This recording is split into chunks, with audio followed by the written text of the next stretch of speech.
if I do. Covino and Rich. Are you ready? Honestly, how do I deal with you every day?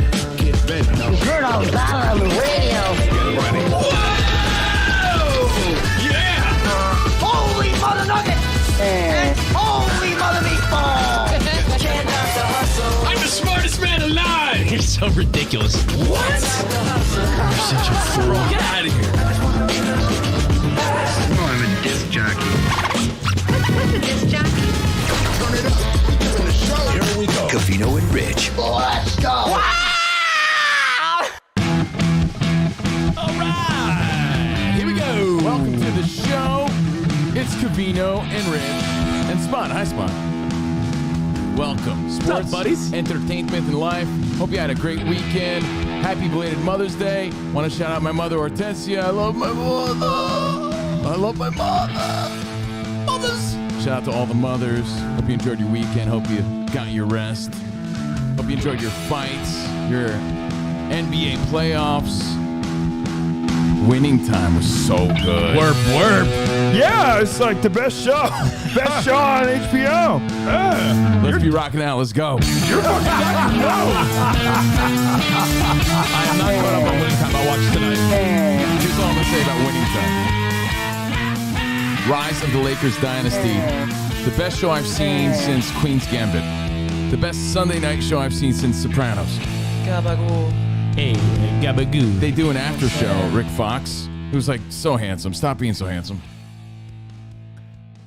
And Rick Fox is like, yeah, tonight's guest, the guy that plays Magic Johnson. You like I forget his name. older black gentleman? Yeah. With gray hair. It's distinguished. Like Stedman types. Oh, That's special. I'm a Stedman kind of guy. Stedman, oh. Yeah. And he goes, and I'd like to welcome John C. Reilly, who plays Dr. Jerry Buss. I was like, hey, you have to see John C. Reilly's hair in the after show. The after show is worth waiting for. It is something your eyes have never seen. It's like your hair in the early 2000s when you were with Jamie Kelly, one of our listeners. Yeah, you got to see this picture that surfaced over the weekend from one of our listeners. Hilarious. A picture of Rich. But John C. Reilly, you know those famous memes where John C. Reilly's hair, he looks like some sort of like Mad scientist. mad Yeah. scientist. That's how he showed up to the interview about Winning Time on HBO Max. Anyway, whatever you watch this weekend, whether it be some comedy, some sports, some entertainment, hope you enjoyed it. Again, thanks for being here on CNR. I did watch a comedy special over the weekend. I watched 3, and I'll tell you all about them later. I watched one of them. Seriously, I don't think this is the video you're talking about. Look at my hair. This Yo. is a set tour, but like, look at his hair in this video. No, his hair now is the craziest shit I've ever. It's like, Hang on. is he playing a mad scientist in his next role? Look at him. What is that? He went to the barber and asked for the Larry from the Three Stooges haircut. Maybe he's in the Three Stooges. Maybe, because it's the weakest shit I've ever seen. But yeah, we'll talk some comedy. We'll talk all that and more. But Rich had the most exciting weekend. Rich's weekend was crazier than Canelo's weekend. So we'll talk some fights, some UFC. But I got to hear about Rich's weekend. Because we talked about all this other stuff. It was like a week almost. Yeah. Rich, you've been gone for a minute. As you forget, Tuesday was our last in studio show. You and I did a show on Thursday, but yeah, Tuesday Rich left. Yeah. Right. And we talked all the sports stuff on Fox Sports Radio last night. So foxsportsradio.com when you're done with today's Patreon. foxsportsradio.com, Covino and Rich. So how was your trip back east? Tell us about the adventure. And then we'll talk, the other nonsense. I think my big takeaways. What's with the lighting over here, Spot? What do you think it is? Is it that window? Is it that little crack of light in the window? Yeah, that's going to totally throw off the dynamic of the. Of course. It's going to throw off the dynamic of lighting. Little crack in the window. Yeah, see? Takes away the warmth. I mean, I don't even know where to start. I'm not going to lie. I don't even know where to start because it was like an emotional roller coaster of I came out of that whole East Coast adventure feeling some type of way. I'm not going to lie. And it's not a good thing or a bad thing. I just felt some type of emotion. So I'll explain. Well, I'll take you through it. Pinpoint that emotion? Yeah. Tell us how you're feeling. Tell us about. No, I mean, I don't know. All right, I'll give you the combination. Ready? yeah. Sadness, Yeah. happiness, Okay. underappreciated, Oh.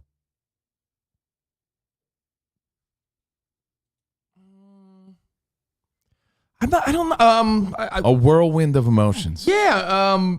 Lucky. I don't know. I don't know. Let me explain. I'll take you through my trip. I'll try to make it snappy, like you say, like a rubber band sandwich. I never said that shit. You My said mom that says shit. that. Never heard that lame joke until I met you, My so I know parents it's say you. that corny shit.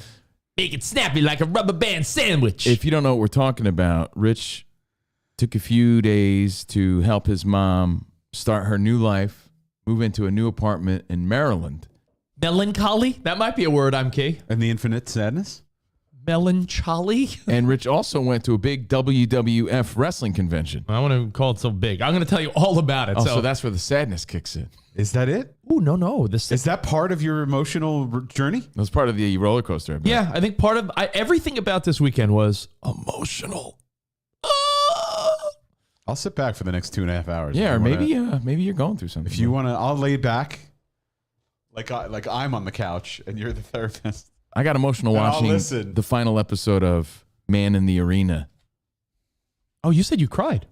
No, I was. Oh, just I'm sorry. Vato. it was like, you know how it wells up real quick, and Jordan like pushed a tear out because she saw me welling up like Puss in Boots, and she pushed out a tear because she's like, "Oh my god!" I'm like, "Yo." What did she like? She squeezed his cheeks and Did she push down on your belly and She pushed down on my eyes. Like, I'll wipe it for you. But man, it's touching. The final episode of Man in the Arena, Tom Brady, makes you emotional, for sure.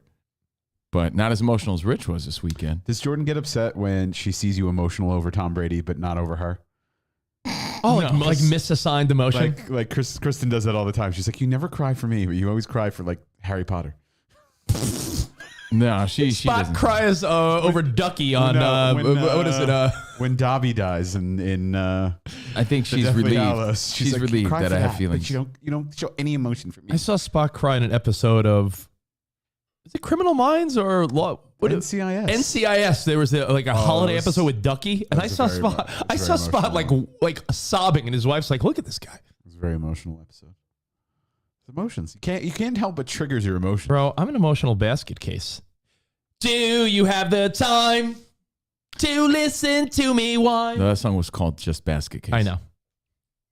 I play it today on Lithium. Oh, Channel 34 SXM. nice promotion. Go. Let's hear about it, man. So all right, it all you're starts being out a great son. Let's make that very clear. trying to be. You're doing what a good son should do for his mom, who sort of lost her way along the way.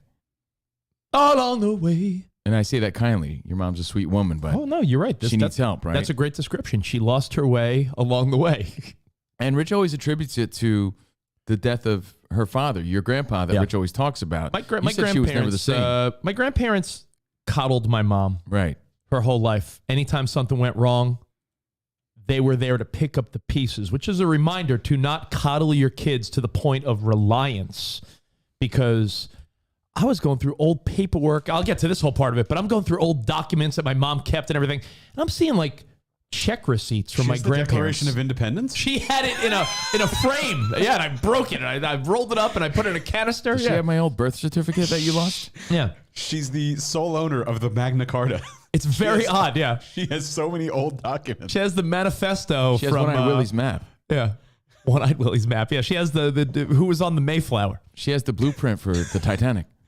No, she has the blueprint for the pyramids. Yeah. She has the All kinds of shit. schematics. You ain't when I said old documents, you guys really know what I'm talking about.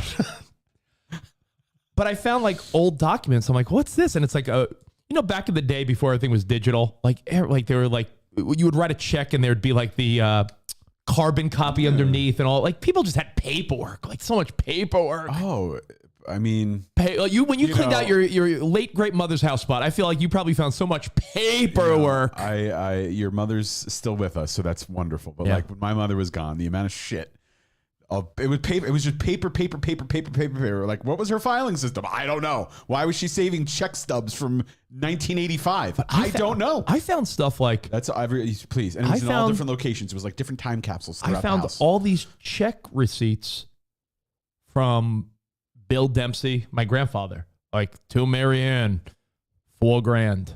To Marianne, $10,000. To Marianne, really? $2,000. I'm like, yo, like every I'll credit tell you card this. jam, every possible problem my mom got into when Every she was. motorcycle repair Butch needed. No, my you- grandfather did not like Bush. Did you save? You know what I did? I saved a check, one check from my mom, one check from my dad, because I wanted to see their signatures. Oh, that's at a cool spot. So you should have saved one for I my grandfather. keep, That would've been cool to see. Spot's gonna get him tattooed on his pecs. Yeah. Dude, make him Phyllis dance. Urkel. Phyllis in Urkel. script. What did I say last night on Fox? Covino had Jeter's stats on his On his ribcage. ribcage. That shit's funny. That shit made me laugh. But in reverse so we could read them. I did not find the Bowling for Dollars VHS tape. Oh, You would that think would've I been would have, great. but no. So, yeah, I was just paperwork, right? But we'll get to that part of the story. But my mom was here. Tread. So to give you the 10-second how we got here, after years of trying and waiting and figuring it out, my mother had to short sell her house on Long Island. Now, a short sale is when you really don't get anything for your house. Isn't that where your dad got his Umbros back in the 80s? His McEnroe, the little McEnroe white ones that went up way high. The extra short sale. His When gym you're- teacher, like nylon shorts? When your dad would wear those shorts in the 80s where they went above his man tan line. So you're like, yo, how white are your thighs, Dad? So my mom had a short sell her house. And with that, the bank usually negotiates some type of like, here's like $10,000 or so and a couple $1,000s for moving expenses so that the person's not like, empty handed. So that's what my mom It's was. way better than a foreclosure, that's for sure. Yeah. So here's a short sale. Here's like $10,000 and a couple thousand for moving. Try to start your life. And that's when my mom had her new starting point. When I say nothing else to her name, that's it. It's like, 66-year-old woman. Here's the money for your short sale. Good luck. So I was like, all right. The house closed. She came to visit me for 2 weeks. Then she went to visit her cousin in South Carolina for a couple weeks. And then if you remember, she came back here again for like a week and a half. And then Tuesday night, this past Tuesday, we took a red eye to New York to move her to Maryland. She found an apartment complex, or should I say, I found an apartment complex. I helped her apply and did all the legwork for her to get a job, which is awesome. She got a job and an apartment all set in Maryland. So now it was like, all right, let's get You her. used your Dr. Green Thumb contacts, right? Bro. I was like, yes. Dr. Green Thumb here? May I speak to the manager, please? Yes, the manager of the gardening department at Lowe's. Yes. Tell him it's Dr. Green Thumb, and it's important. Oh, he'll be right there. So put you you, right there. you got her a job at You the, got a job opening, right?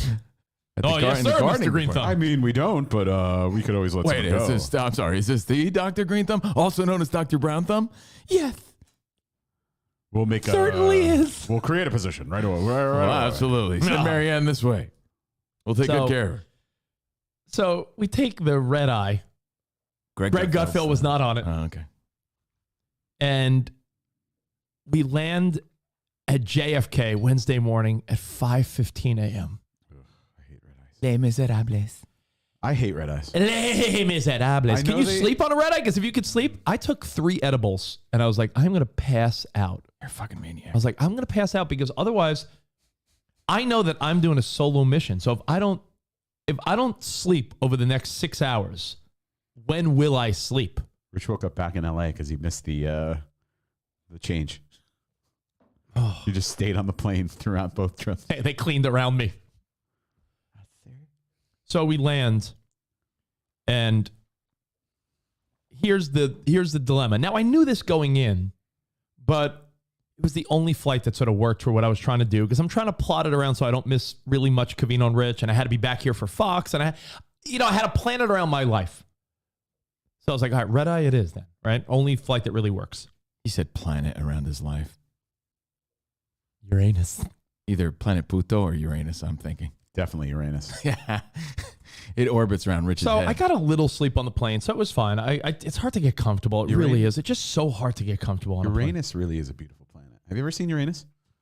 a plane. Yes, in the mirror. It Oh, blew I'm sorry, what? It blew my fucking mind. So the bus trip or train? Hold on. So now, Can I show you a picture of Uranus? yeah, well, I would love to see Uranus. It's like you're not going to believe this is an actual picture of Uranus. I don't know how you have a picture of Uranus. This is Uranus. See how like beautiful it is? Oh my goodness. It's flawless. It's flawless. Uranus God. is flawless. My goodness, Uranus is one that I would love to visit. So Thanks. get off the plane, and I'm not going to lie, we're still tired, and there's a couple factors at play. The U-Haul place and the storage place that she has all her stuff in don't open until 9 and 9:30 on Long Island. So now I'm in this, all right, Mom, we got 3.5 hours to get to Long Island from JFK. Let's take the air train to Jamaica, Queens. And mind you, Visuals. there's Marianne on the air train to Jamaica, Queens. Boop. Slideshow spot. And, Did you say you took the Long Island Railroad? not yet. Wait, hold on. Backpedal. I don't have a picture for this spot. I don't even want to talk about this because it's just so much of an annoyance. I'm not even lying when I say this. Would you fly, by the way? JetBlue. Oh, nice. Free snacks. Hold on. Oh, free sleep masks. I have to say this because it ended up working out in the end, but JetBlue, we go to the baggage carousel. Sitting there. All right, any minute now, your bag should come out. Any minute now. Everyone else is gone. 20 minutes later. Oh, no. Where's your bag? Let me go to the baggage area. My mom's bag didn't come out.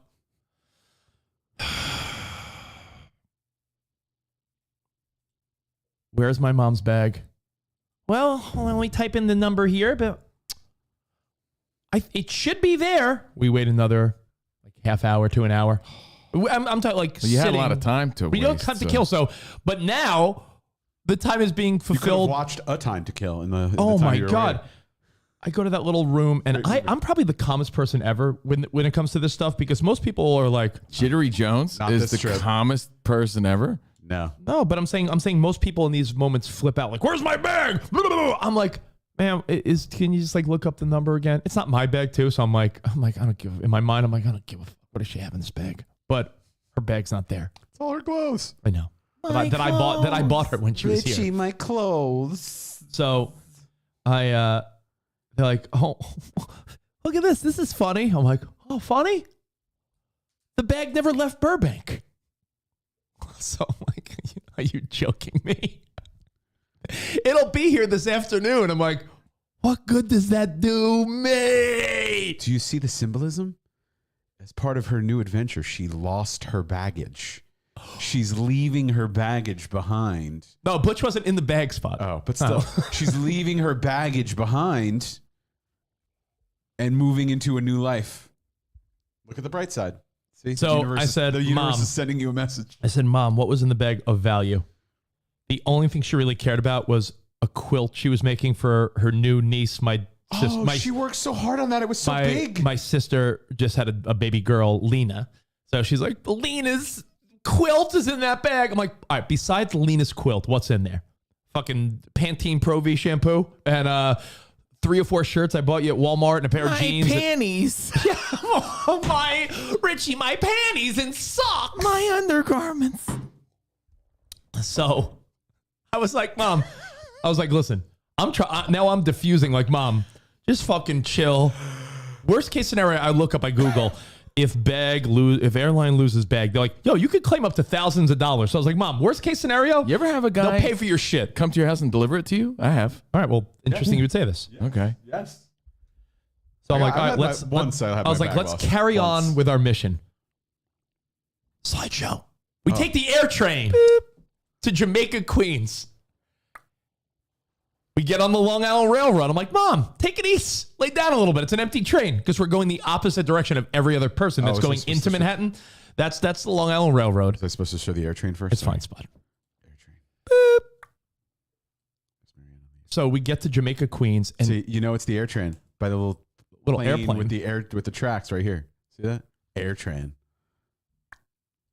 So we're on the AirTran going to Jamaica, Queens. And one thing I hated more than anything about this whole experience so far is that the East Coast, and I know this changes and it's beautiful in the spring and summer, but I happened to go to New York, New Jersey, and Maryland. One of those glum as fuck weekends on the East Coast where raining, not one glimmer of sunshine. Like, you know, those dreary weeks in New York and New Jersey? Every game in New York was canceled for the past 3 days. Every East Coast game in baseball, not just the Yanks. Yeah. Every East Coast game canceled, postponed. It was like miserably cold. You got to keep that in mind when you call your parents. You're like, why are they so miserable all the Why are they time? Oh, grumpy? yeah. Because the weather is never nice. That's why.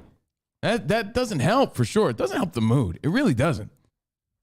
Glummy weather all the time. So it's gloomy, glummy, and rainy. And cold. Not to mention, it's like 40 to 50 degrees. I know Canada's like, hey, get the fuck out of here. Because they're like, it's 0 here. It's 70 and sunny in LA. So, well, I'm used to that now. I'm soft. I'm a pussy now. To me, I'm like 70 and sunny is the standard of my life. But they say you get soft when you move here. I don't care. I don't Yeah. want. I want to be soft. I'm fine. It's so noticeable when you go back. It was the first time I was like this in a Am I while. in London? Is it ever? Does the sun ever shine? Does Bro. the sun ever shine in New Jersey? I felt and New like when I wasn't working this past week doing shit, I felt like this is how I felt. Like the whole. No, you're holding. Oh, it's chilly. It's kind of brisk, baby. You're like softly, like you're always rubbing your limbs. That's brisk. Oh, You hold up. You've held that thing up so many times over the past week. you're like, he's right.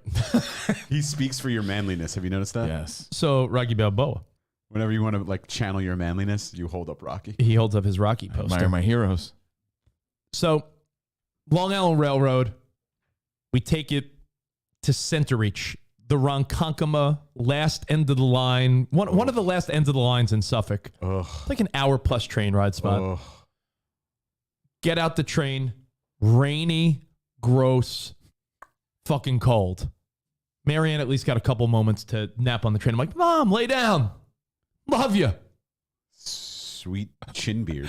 By the way, funny part about that sweater Is my that your mom's mom wearing, or Abe Lincoln? I can't tell. that sweater my mom's wearing if you're on tier 2 is like a purple sweater. You know how some sweaters have like little parts of sparkles in it? It's like a mom sweater, like it's purple with like little sparkles.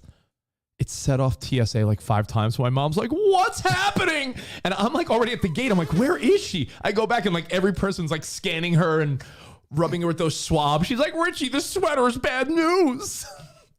I'll never wear this again. What? No, nothing. So, all right, we get there. I'm like, she's like, across the street is a little bagel shop. We could get a bagel and a coffee and then head to the storage unit. And I was like, the U-Haul place. I'm like, good idea, Mom. Raining, downpour. So I'm talking like just hood up, cold, bacon, egg, and cheese, shitty coffee out of the cup that says "Have a nice day." You know, the typical like New York City cup. With the Roman, pattern on the top. It's like in Greek writing. Call an Uber. $20 to the U-Haul place. The U-Haul place, much like in most cities, is not a standalone U-Haul place. It's connected to a liquor store. Ooh. So I'm going in the liquor store at 9 o'clock. There's people buying booze at 9 a.m. It is By the way, wild.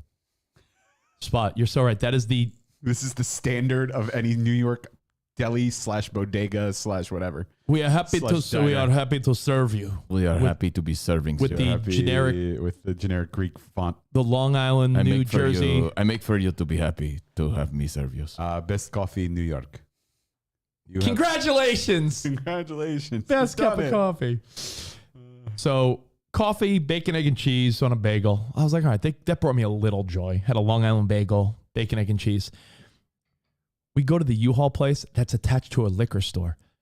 And when I tell you, you talk about customer service, who do you think works for U-Haul at a liquor store at 9 a.m.? Like the rudest old degenerate. Like, hey, what's going on? I believe U-Hauls are franchised. Yeah. So they're like, independently owned and operated. I believe. Bro. Don't hold me to it. When I tell you, this guy couldn't be more apathetic and rude. And my mom's like a friendly older woman, like, hey, good morning. Like, and this one, yeah, what? Yeah, we have a 15-foot truck. All right, hold on a second.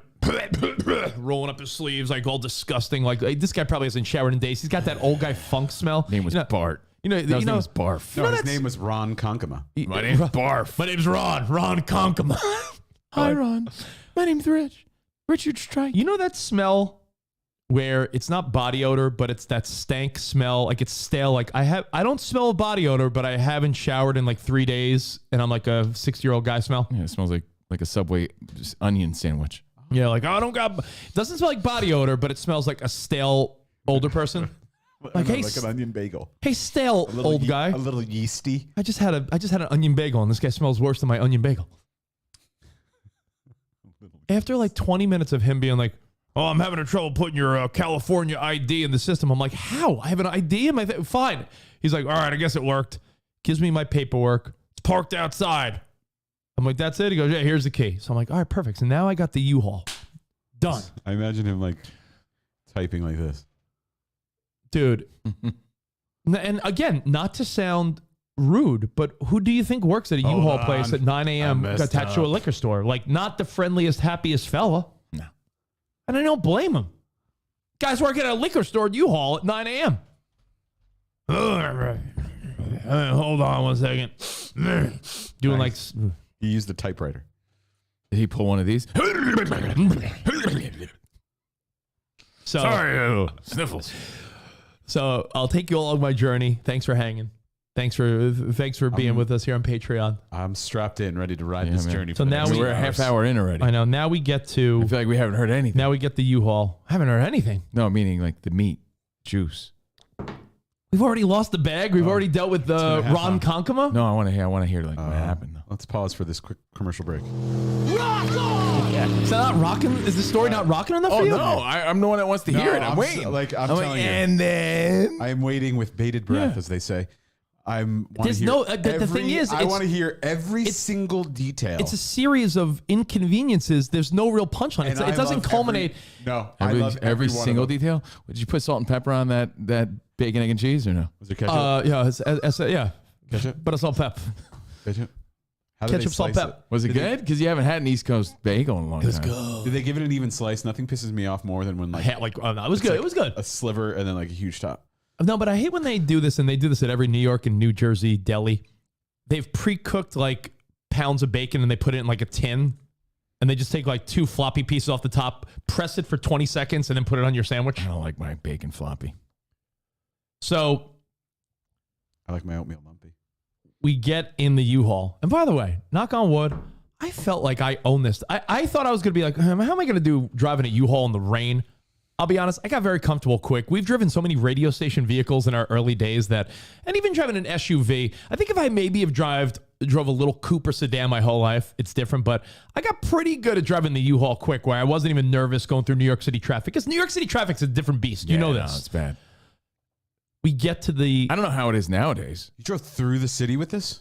through Brooklyn and Staten Island. Oh, okay. That's not bad. Yeah. So More highway. we get to the storage unit. And By the was way, the all sto- of this sounds like so unwelcoming. It really does. Oh. Rainy. You're driving through Brooklyn. bro, It's traffic. everything it's you're imagining, cold. everything you're imagining is how I felt. Sounds miserable. I got my gross Early. cold cup of coffee now because Early. it's cold. You Right? have this gross I got my- fucking my- East Coast coffee. Not that it Barf. Not that it matters, but just picture me like hair disheveled because I got my hood up in the rain, and I'm like, I don't need to picture it at all. Let me. I gotta find that photo. Hang on. Oh, the picture. Our buddy of Rich. Jamie posted a picture of me like 15 years ago, and I'm This is what I not quite imagine- sure how my hair was like this. I think I must have got caught in a rainstorm because Exactly. I don't know what happened This to my is hair. what I Looks like you had a picture- winter hat on. This is what I picture your hair actually looking like. What is going What on is there? happening? And look close on those poofs. Zoom in on those I don't know, poofs. can I zoom in more? That's Jamie from Boston. Can I zoom in more? Hang on. There we go. Again, he looks like the villain of like a 1930s movie. He does. What is going on with your hair?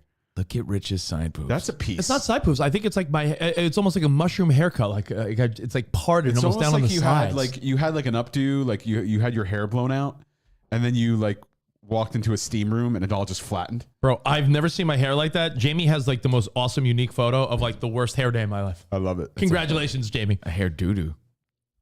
But that's how you probably were this weekend. With your I was hoodie on and disheveled. So I hair's all was trying to be wet. all upbeat. I'm like, Mom, this is an adventure. Let's stay positive. We get to the storage unit. That's definitely a piece. I'm like, Mom, where's your storage unit? Oh, I forget. Let me look it up. I'm like, now we're trying to find the address. I'm like, Mom, it's got what, Middle Country Road, Portions Road. What? She didn't even know the It's location. like, where is it? She goes, oh, I got it written down somewhere. I'm like, all right. So now I'm finding where is this storage unit. I'm like, this is information you should have like ready to roll. I thought you meant she forgot like the unit itself, and you could have checked at the front desk. And then she forgot the location of the entire facility. And then I go, Mom, we got it. She found it. I was like, Mom, let me see your phone. I start looking at her email. My mom doesn't delete any email because she doesn't probably know how to. So she has like 25,000 new emails, but they're all like spam emails. Check out her beat. So 96,466. I have 0 new email spot. I don't know how you do that. My phone can't have numbers on it or I'll lose my mind. I'm going to throw a party when I get to 100K. So we get there and she finds the paperwork. I'm like, all right, cool. Oh, your storage unit is on like the 2nd or 3rd floor. It was on the 2nd floor, which means an elevator and dollies and all this stuff is required where it's not like a storage unit ground level where I could just sort of. Yeah, no. I was like, 2nd level, so we have to go in a That building. costs a lot more money. In a building, walk down a hallway.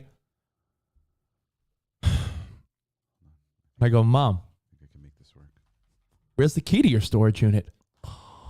Oh, no, I think I left it in Butch's truck or something like that. I go, what? Really?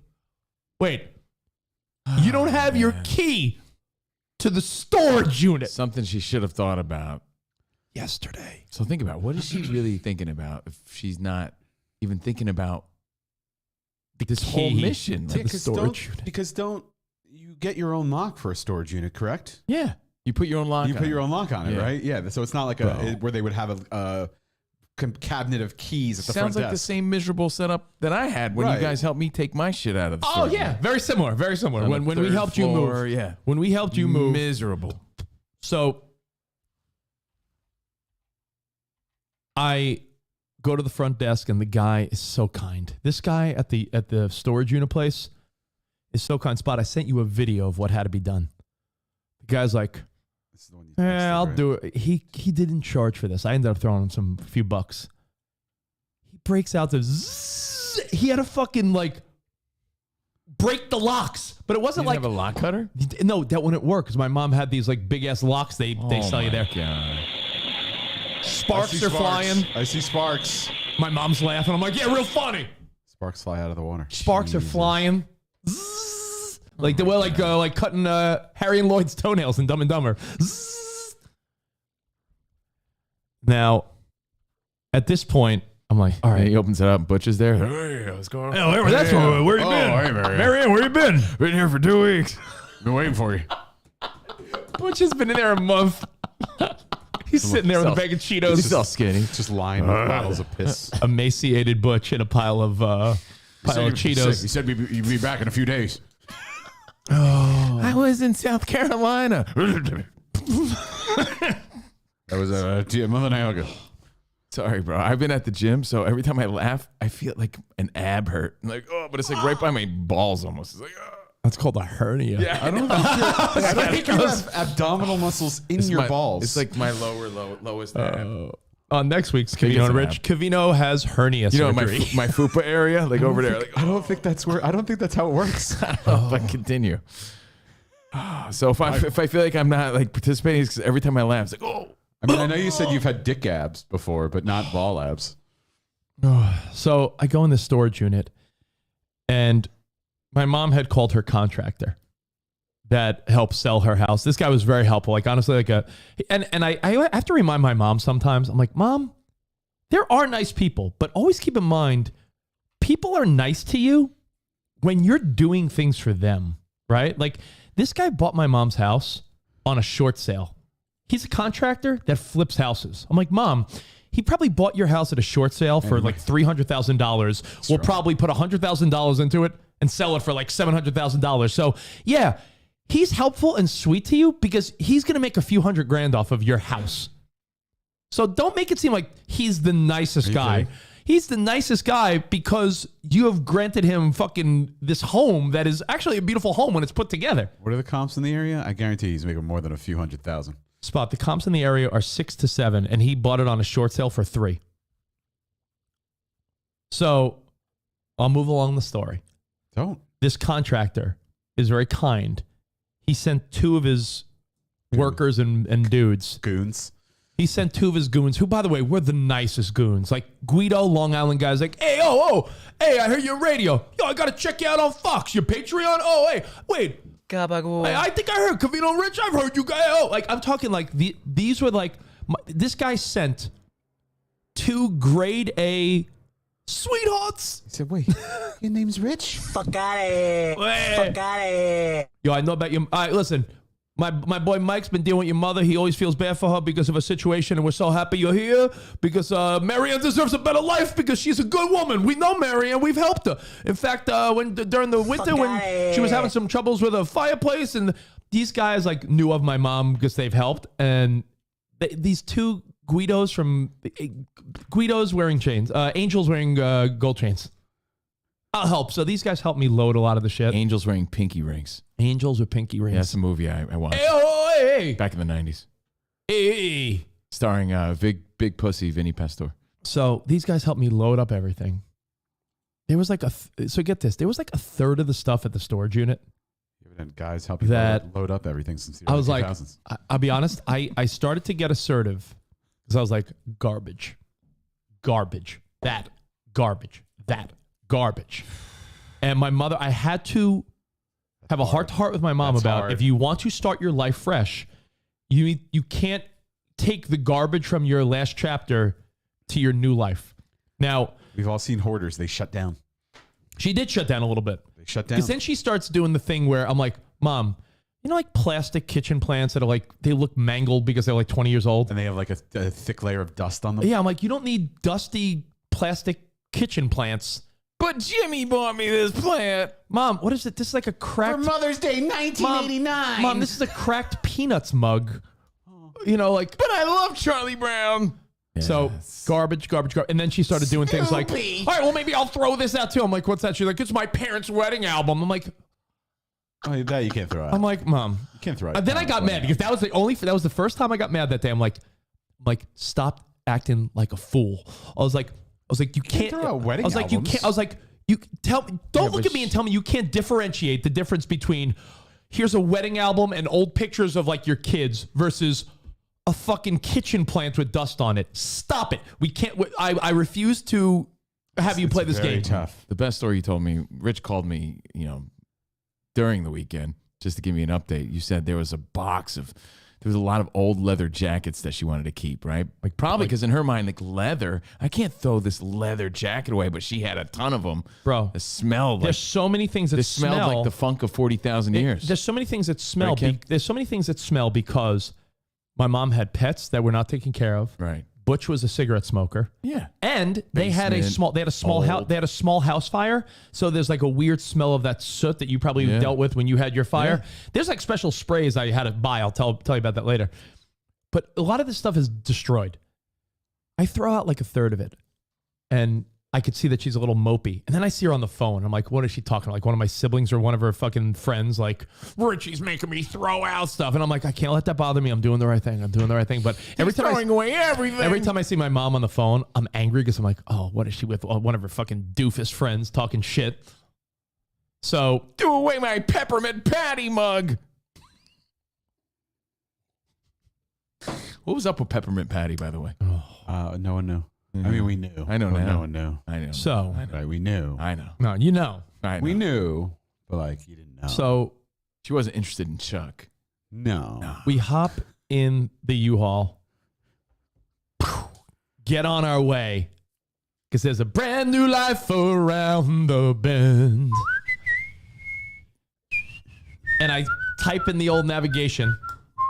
I picture you like in that van. Oh, yeah. I should have been in the Tony Danza light blue van.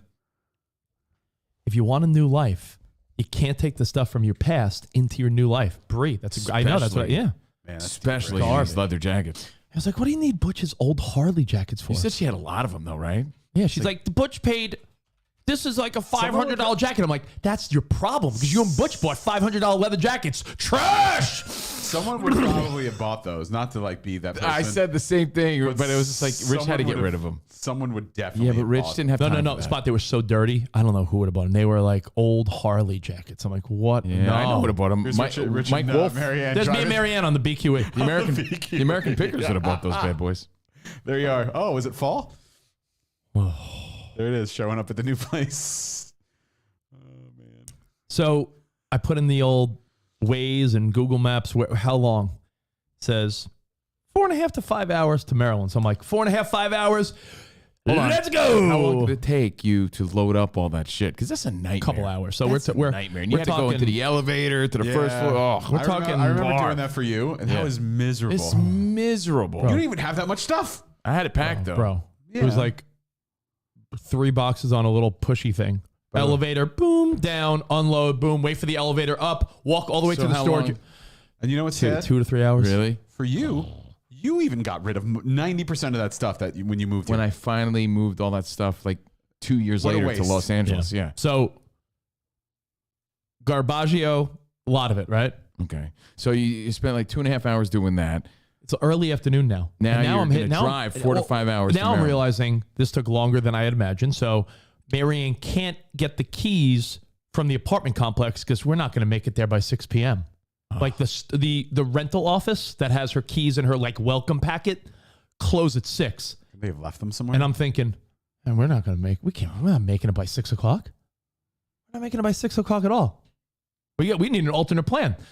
So I'm like, at this point, I'm like, well, no, there's no need to rush now because we're not going to get there on time anyway. So we get on the way. We stop at Umberto's for a Can I slice ask of you pizza. a random question? Yeah. What are you listening to along the way with your mom?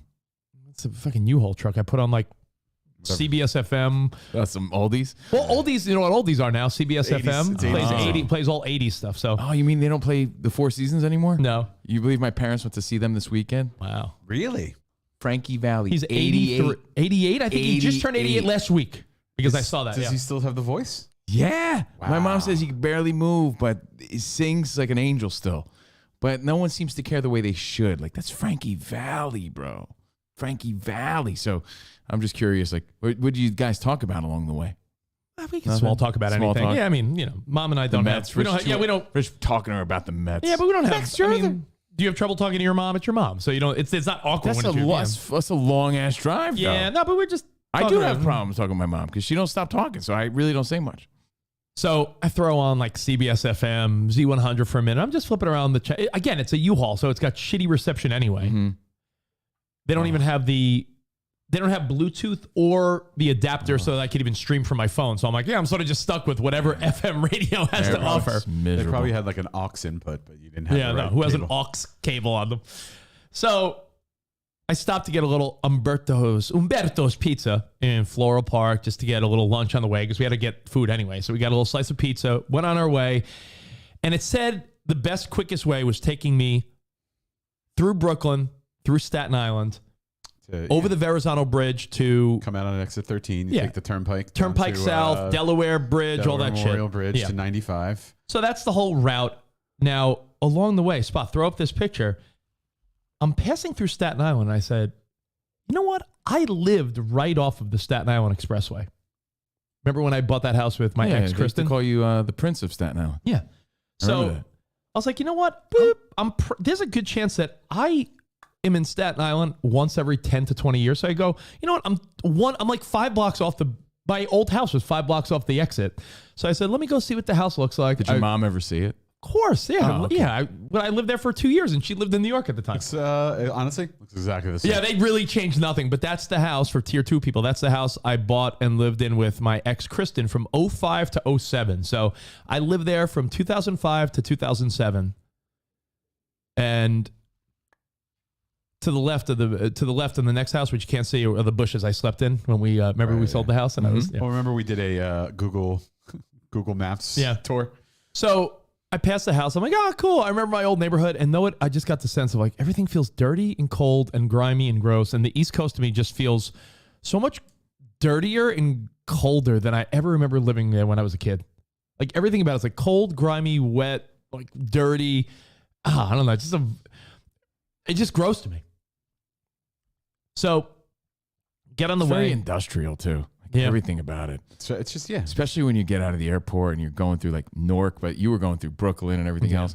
Depends what airport you're But arriving still, in. But you're it like, doesn't "Ah." matter. It's very industrial. This place is gross looking. I mean, this story could go on and on and on. So I'll make it snappy. No, please don't. So we finally get closer and closer. And that last 20 minutes of a trip, doesn't it always seem like it's forever?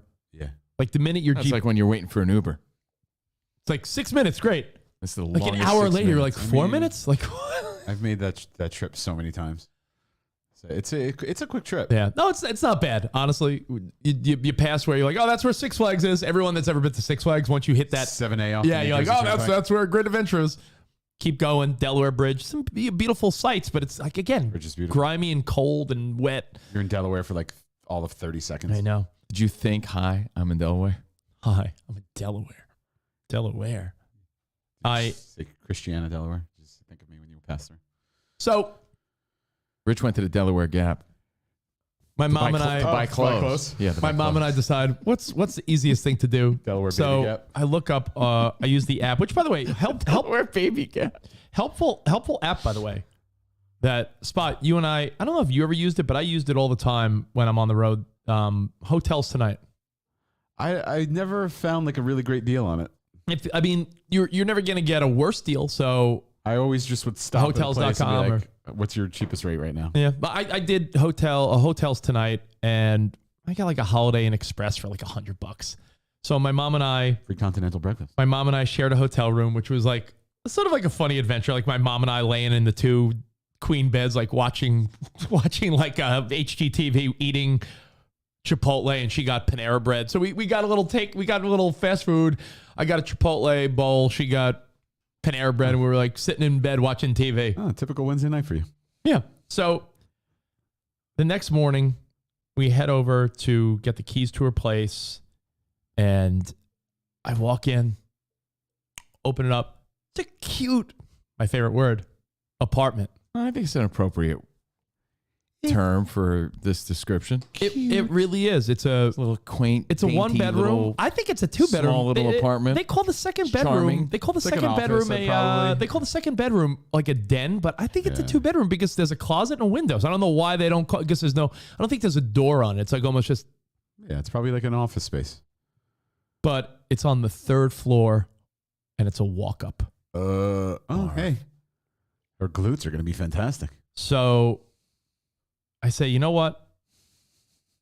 Let's get this all situated. Let's start moving these boxes. And when I tell you, my mom's getting older, so I can't have her carry things, and I don't have help there. So all day, when I tell you, it's like I got 2 boxes on top of each other, propping doors open, walking up 3, walk upstairs. I feel like I don't know how I'm not achy as hell right now. I feel like I did a month of workouts Yeah, it's not in a 5-6 hour period. like I said, once you reach a certain age, it's not worth it to move anything yourself. Yeah, but my mom's on a budget, dude. I couldn't be like, yeah, $3,000. My mom doesn't have 3. My mom has 10 grand to her name. You think a third of her money should go to a mover, or should I help her? I would have done it for my own body. So I'm like, all right, boxes. I'm surprised I'm not injured right now. I got like, look at this. Well, it's gone now, but I had like all like, Did you say scars? not scars, but like cuts I and see it. bruises. No, I and- see it. Right but down your arm this there. was Yeah, like, that's a scrape. this was bright purple. Like I almost tried to like kill myself. It looked terrible. All right, for the sake of conversation, because Yeah. people are going to ask, you're Yeah. moving your mom Yeah. from Long Island to Maryland. You get to Maryland, you got to Yeah. unload the U-Haul Yeah. up 3 flights by yourself. Where's your brother at this point? I know he's busy, but Working. I'm saying, okay, for the sake of conversation, because people are going to ask, well, where was Jimmy? So when I tell you, I move everything. I move everything except a few big pieces of furniture. And I'm feeling like, I wanted to take a Spot Swole picture. I was like, how did I do that all by myself? When I tell you, I was Rich told me he was sweating. I was too. sweating? He said he was like gross. like right? I was fucking Dirty disgusting. and- Dirty, disgusting, gross because everything smells and it was like had the fire damage. Is it time for the next photo? Yeah. Here's the scenario. This is my mood most of the time. Boop. Oh, you got to tag it with mood. Mood. Yeah. Hashtag mood. Hashtag mood. Like, see that like little rocking chair that's like decrepit? My mom's like, but that was like Jimmy's rocking chair. I'm like, so she put everything, and then we finally had to be like, all I'm right, giving that to Wes. what's coming and going? But I unloaded that whole U-Haul and Is moved. she like going through stuff out in the street? Yeah, that's what we did because I'm like, we're not doing this in your apartment because in your apartment is not big, and I don't want to take out all this dirty shit in your apartment And lighten the load a little bit. Yeah, and right? I was like, I don't want to carry these things up for you then to be like, it's garbage and throw it Right. out. So, the only blessing I had this whole trip, and I'll wrap this up quick. I'll wrap this up you quick. don't have to. It's just, honestly, it's When I tell you the only blessing was that across from the U-Haul where you can't see spot was where the facility that building's dumpster was. So Oh, that's good. the only blessing was that right across from where I parked the U-Haul was a big empty dumpster. And I was like, finally, something going my way. I move, as you can see in that photo, a truck of just boxes, furniture, tubs, everything. All me, Tubbs and Crockett. 3-story walk up. And I parked their spot. I had to walk across like the grass. Does your mom have a porta potty? No, I don't know. That's a mattress. Oh, it is? In the back? Yeah. That's a Doesn't it look like, mattress. like, man, she's got her own? That's pretty cool. Porta potty. it does look like a porta potty. Tell me it doesn't. This looks like that photo. You know that like sinister girl looking at the camera in front of a house on fire? Butch stole this porta potty from the county fair.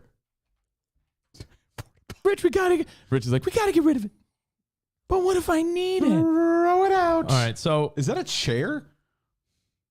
yes, those are. I took up like the whole parking lot, spreading out her shit. I'm like, we got to go through all this before. I'm sure the tenants really love that. I'll be honest, it's not. It's not a community full of sassy high end people. I'll be honest, it's sort of not a lower end community, but it's not like no fucking Buxtons were there bothering me. If anything, like I was super friendly to everyone. Everyone's like, oh, welcome, baby. It's, have fun. Like it was, it was great. It was great as far as like no one gave me a hassle or a huff. I spent hours going through. I would be like, all right, next box, cut open. What's this? Oh, Richie, that's it's a Raiders mug from the 90s. I'm like, Mom, there's a big crack in it. Can't use it. Garbage. All right. Mom, what's this? Oh, that's a stuffed that's a Build-A-Bear. Lori got me. I'm like, Mom, it's a white bear that has yellow stains on it from probably the fire or something. Gone. How do you think? Basura. Basura. Garbage. Garbage. Goodbye. Mom, what's this? These are old sweaters. Mom, they have like stains around the collar. They're like gross old, like, did you pack like the bottom of your closet? But they're from my Bill Cosby collection. Garbage? Hold this thread while I walk away. He's canceled, Mom. Garbage. What's this, Mom? Open that box. It's Jimmy's John Elway wrestling buddy. I'm like, Mom, it smells and it's old and it's ripped. All right, do you think Jimmy would want it? I promise you, Jimmy doesn't want it. Next. Garbage. What's in this box? Mom, is this a cereal box? It's an unopened Wheaties box from 1999 Benny Agbayani, New York Mets. Mom, if it was sealed and beautifully packaged, then it might be worth something. Benny Agbayani? No one's going to buy this. It's garbage. Is it true she has the box from the movie 7? Bro. She had Weekies. Benny Agbayani? Weekie. He was on the cover of the Weekies box. So, when I tell you, like, Mom, what are these? Old Christmas ornaments.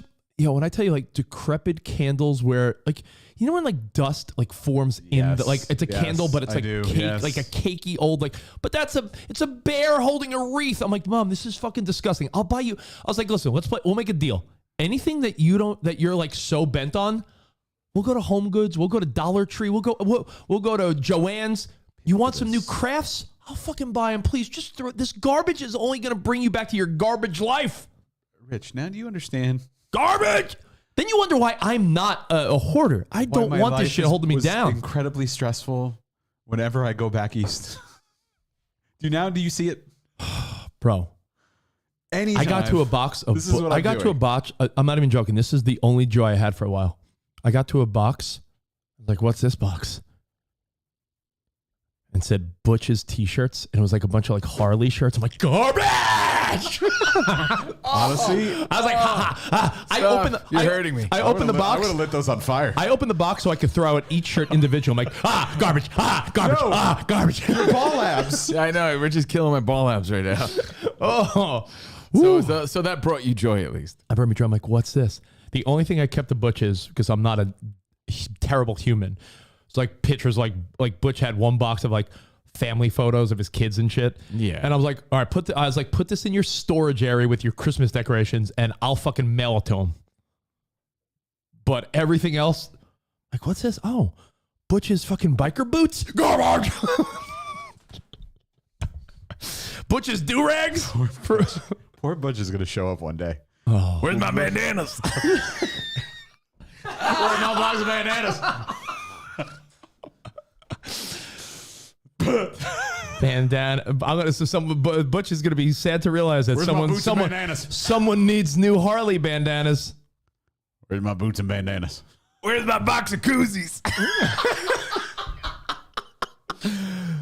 Richie threw them away. I've been collecting them since 1979. Where's my commemorative Bud Light cans? Oh my God. Garbage. I then saw my mom open another box, and in this box, now I want to just make something very clear. For collectibles to be worth something, they need to be Like mint new condition, like new Or condition. unopened. like unopened or in new sealed. condition. My mother had like 3 or 4 crates Oh wait, hang on. of, and It's time for the 10 o'clock check-in. still rocking. All right, go ahead. Sorry, I need to stop you. So I open, no joke, there's like 5 boxes of Hess trucks and Matchbox cars. Hess truck's back, and it's better than ever. I mean, The they are Hess collectible. truck's It's back. cool. I used to love those, man. I had them all. But they are cool, They're though. crusty, Yeah. dirty, dusty, stains. They're not in the box. They're not in the box. Yeah. And the ones that are, the boxes are like waterlogged from like a you know how everyone on the East Coast multiple times in their life their parents had a flood? Like these are flood damaged Hess trucks. Richie, I'm like, Mom, they're worth something if they were in mint condition. These went through probably a house fire, a flood, garbage. They smell like Butch's cigarettes. Like no one Truthfully, on earth. though, for the sake of conversation again, because I'm not trying to stop you, but I'm sure someone would find value in those things. It's just Rich didn't have the time.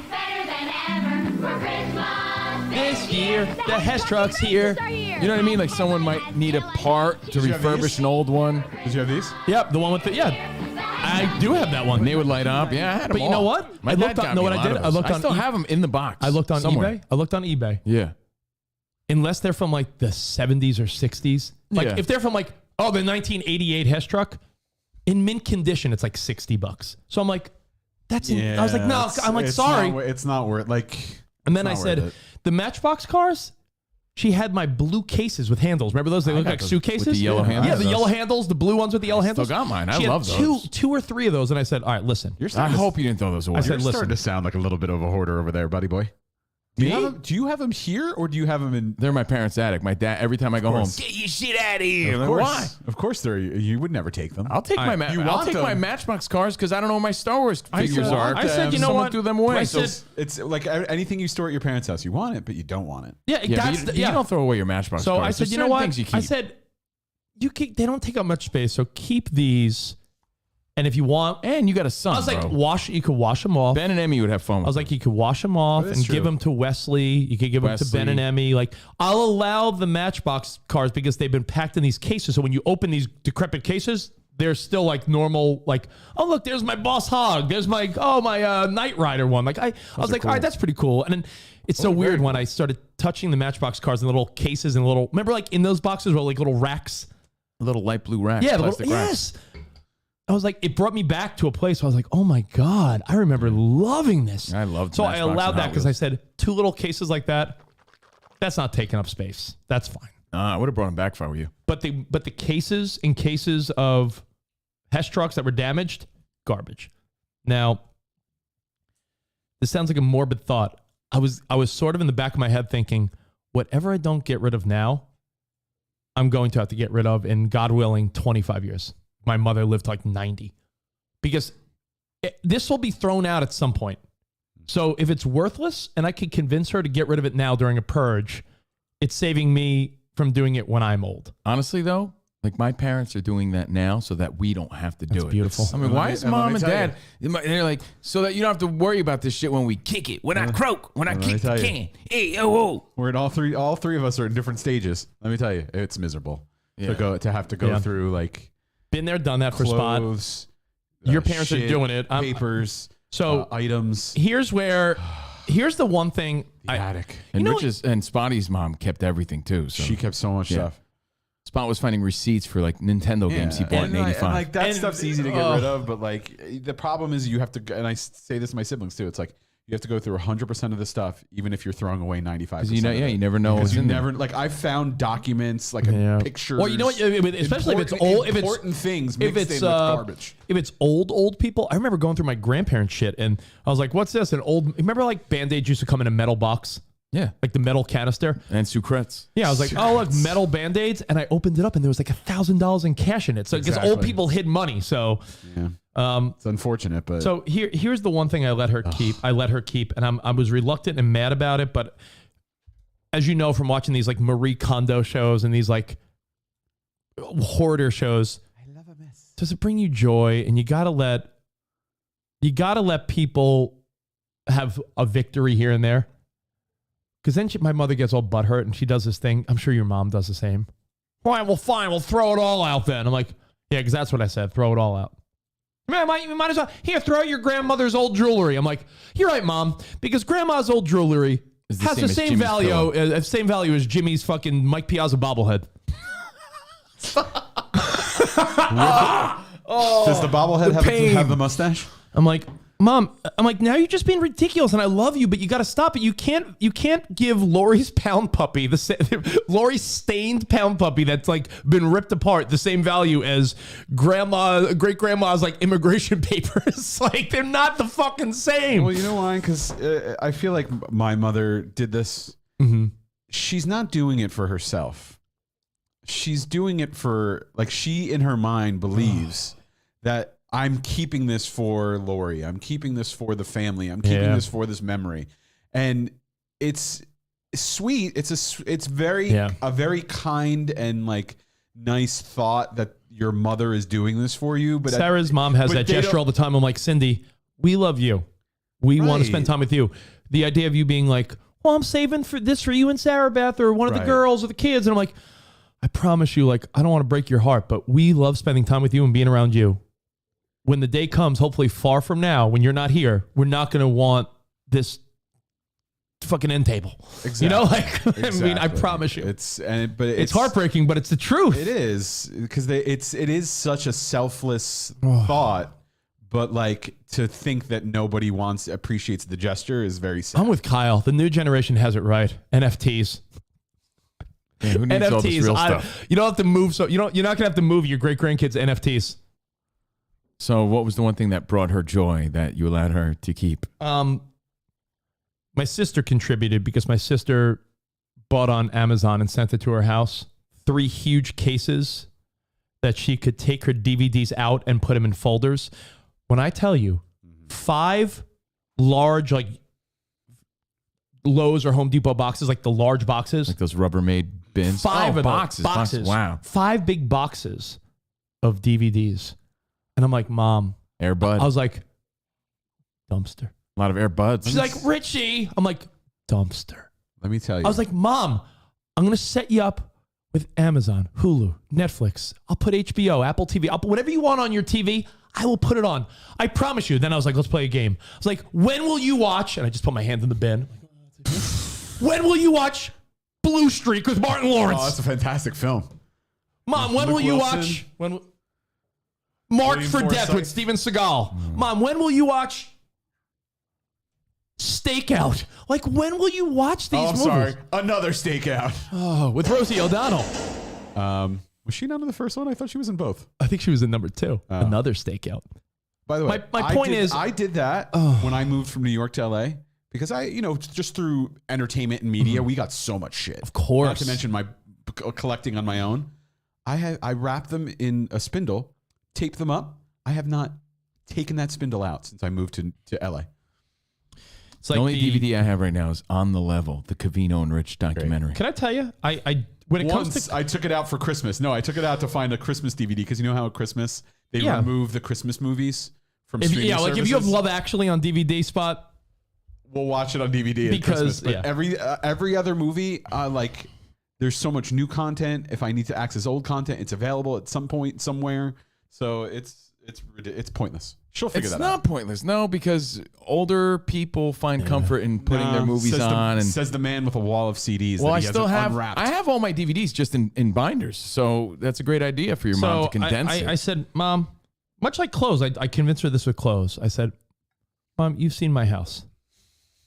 I've moved probably 10 times easy with Sarah, with exes, with since I'm a young man over the last 20 years, from my 20s to 40. I moved Long Island, Syracuse for college, Long Island, Brooklyn, Jersey City, Hoboken, Manhattan, LA, another place in LA. I've moved like 10 times easily. You lose a little each time because you're like, you keep the valuable stuff. But I'm like, if this jacket or this shirt you haven't worn in years, why are you keeping it? It's the rule of, and Covino and I had a great rule when we were on ESPN because every day we had to wear something that we were going to appear on television in. So there was a point where I went through my whole closet and I said, would I wear this on TV? And if the answer was no, then why do I have it? Because if I'm ashamed to wear this shirt on television, then why am I wearing it around in public? But you need like gym shirts and gym stuff and stuff to sleep in. Yeah, but if you have an old pair of jeans, that whole mentality of like, well, maybe I'll keep them in case I need to paint. Like I just stop it. That you're not going to do that. I just rearranged my closet this weekend because it was getting out of control. You know how you arrange your closet and then you start putting stuff away and it just unarranges itself completely? Yeah. I had to do that this weekend and I had a stack of shirts that like I've had for years. They're like, oh, I'll wear these when I like, hang around or chill. And I'm like, I realize I don't do that anymore. You know, I don't have these like beat around shirts. I have other beat around shirts. If you have replaced it, so I just threw out a ton of shirts. I had like crusty pit stains. You know, if you have a hankering for a certain movie, just name any movie from the 80s and 90s. Spots. No joke. Ask name a movie. Name a movie from the 80s that you want to watch. Like Walk in the Clouds. Breakfast Club. Keanu Reeves. Breakfast Club. Walk in the Clouds. Breakfast Club. Right now, there's a digital provider that has that. And worst case scenario, if not, you could rent it on Amazon for $3. Yeah, $3. Your mom's like, it's a really good tale, by the way. Walk in the Clouds. Less likely to do that, and she's more likely to put a DVD in. She's old. That's what she knows. Yeah, and like I assume she has a DVD player that functions. It was rotted and gross, and I threw it out. So he has to get her a new one. I'll buy you a new one then if you want for $20. But it was a gross, old, crusty. You know what it was? The battery exploded in the remote, and it was acid. You know, dried acid. I'm like, Mom, what the fuck? Would you like to ship her? I have a Blu-ray player that I'm looking to get rid of. Please do. I'll buy you a cup of coffee. No, for I'll just take it because I was going to get rid of it. Take it and send it. Will it play DVDs? Yeah. It plays both. Yeah. The one thing my mom won't play HD DVDs though. Only Blu-rays. The one thing my mom, you can't watch the latest Air Bud. My mom's one thing she did agree on was that my mom lost a lot of weight. She was never fat, but my mom's like thinner now in her older age. Mm-hmm. And she's like, oh, my chunky clothes.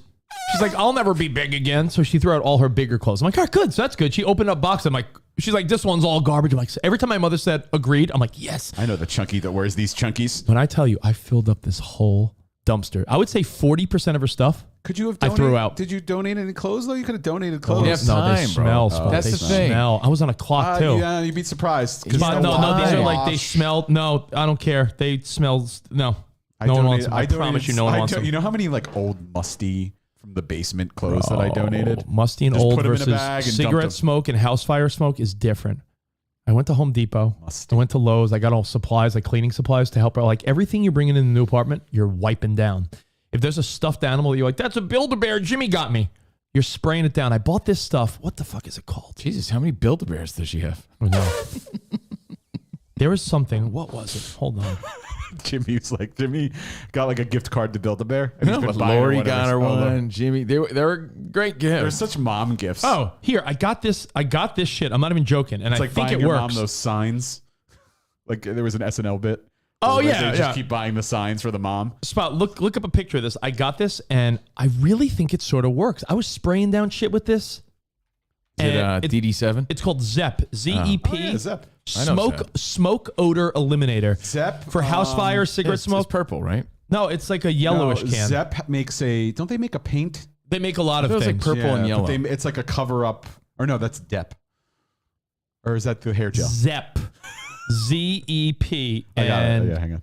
it is, I think it works. I'll be honest. This stuff.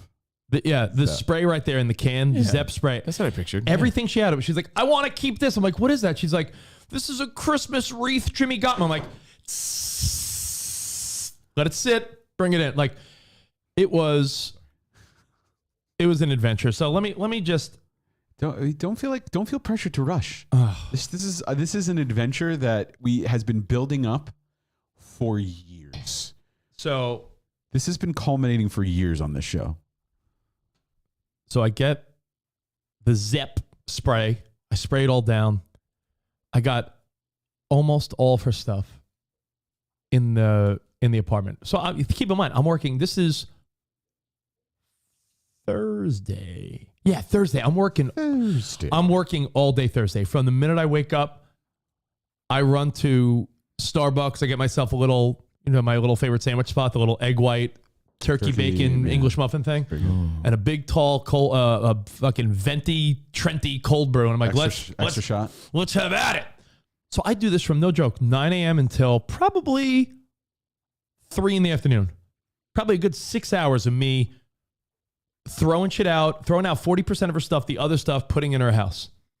Then my brother was like, hey, my son gets off the bus at 4 o'clock. Why don't you come over? I told them that you're going to be in town.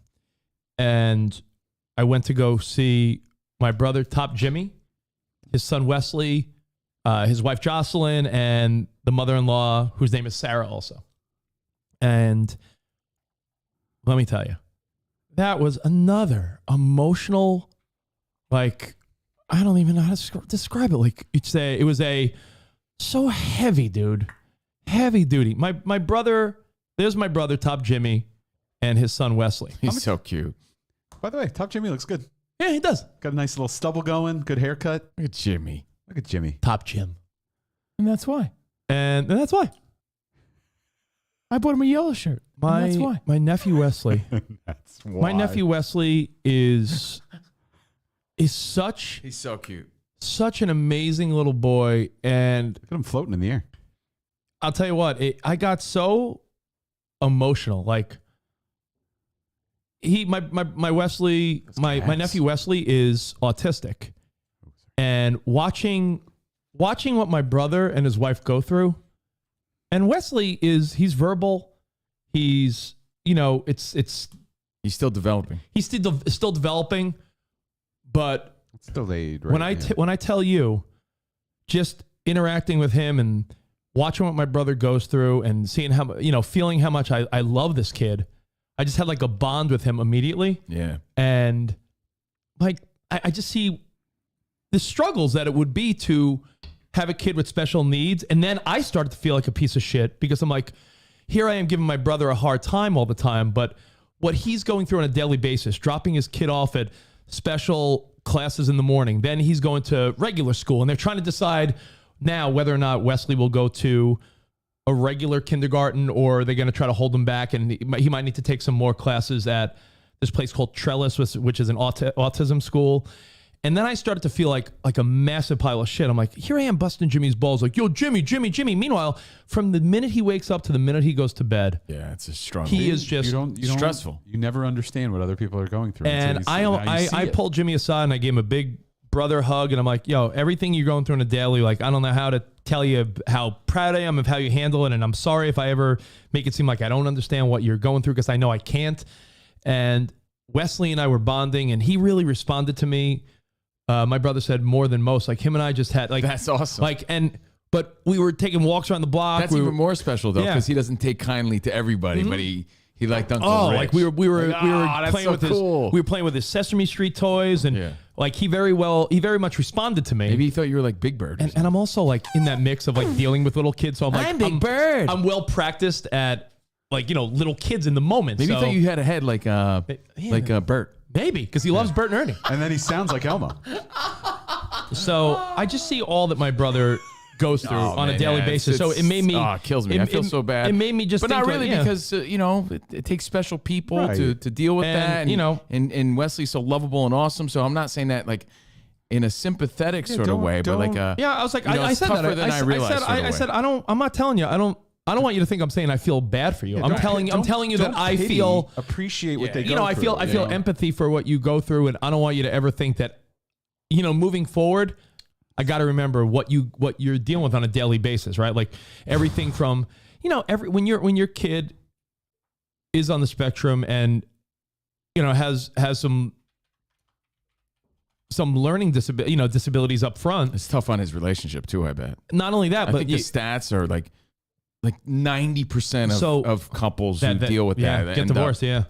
But not I'm working talking out like 'cause there's so much stress involved. everything from the bathroom, going to the bathroom, to eating, to interacting with like when we were going for a walk, like his tendency is like to like run off in the street or run off to like on someone's lawn and their flowers, and you gotta be like, Wesley, get back here. But like, He's probably easily like you see stimulated why- with Yeah. things, right? Now you see why he's always in his own. I could see world why my and his brother- bubble. Yeah, I mean, on a personal Why note, he's- though, Yeah. we've always known that, and we discuss it often. Yeah, and but that's just- Jimmy was always like that before he had a kid. So I I'm just know, saying but like this still, it's perpetuates that even more, you know?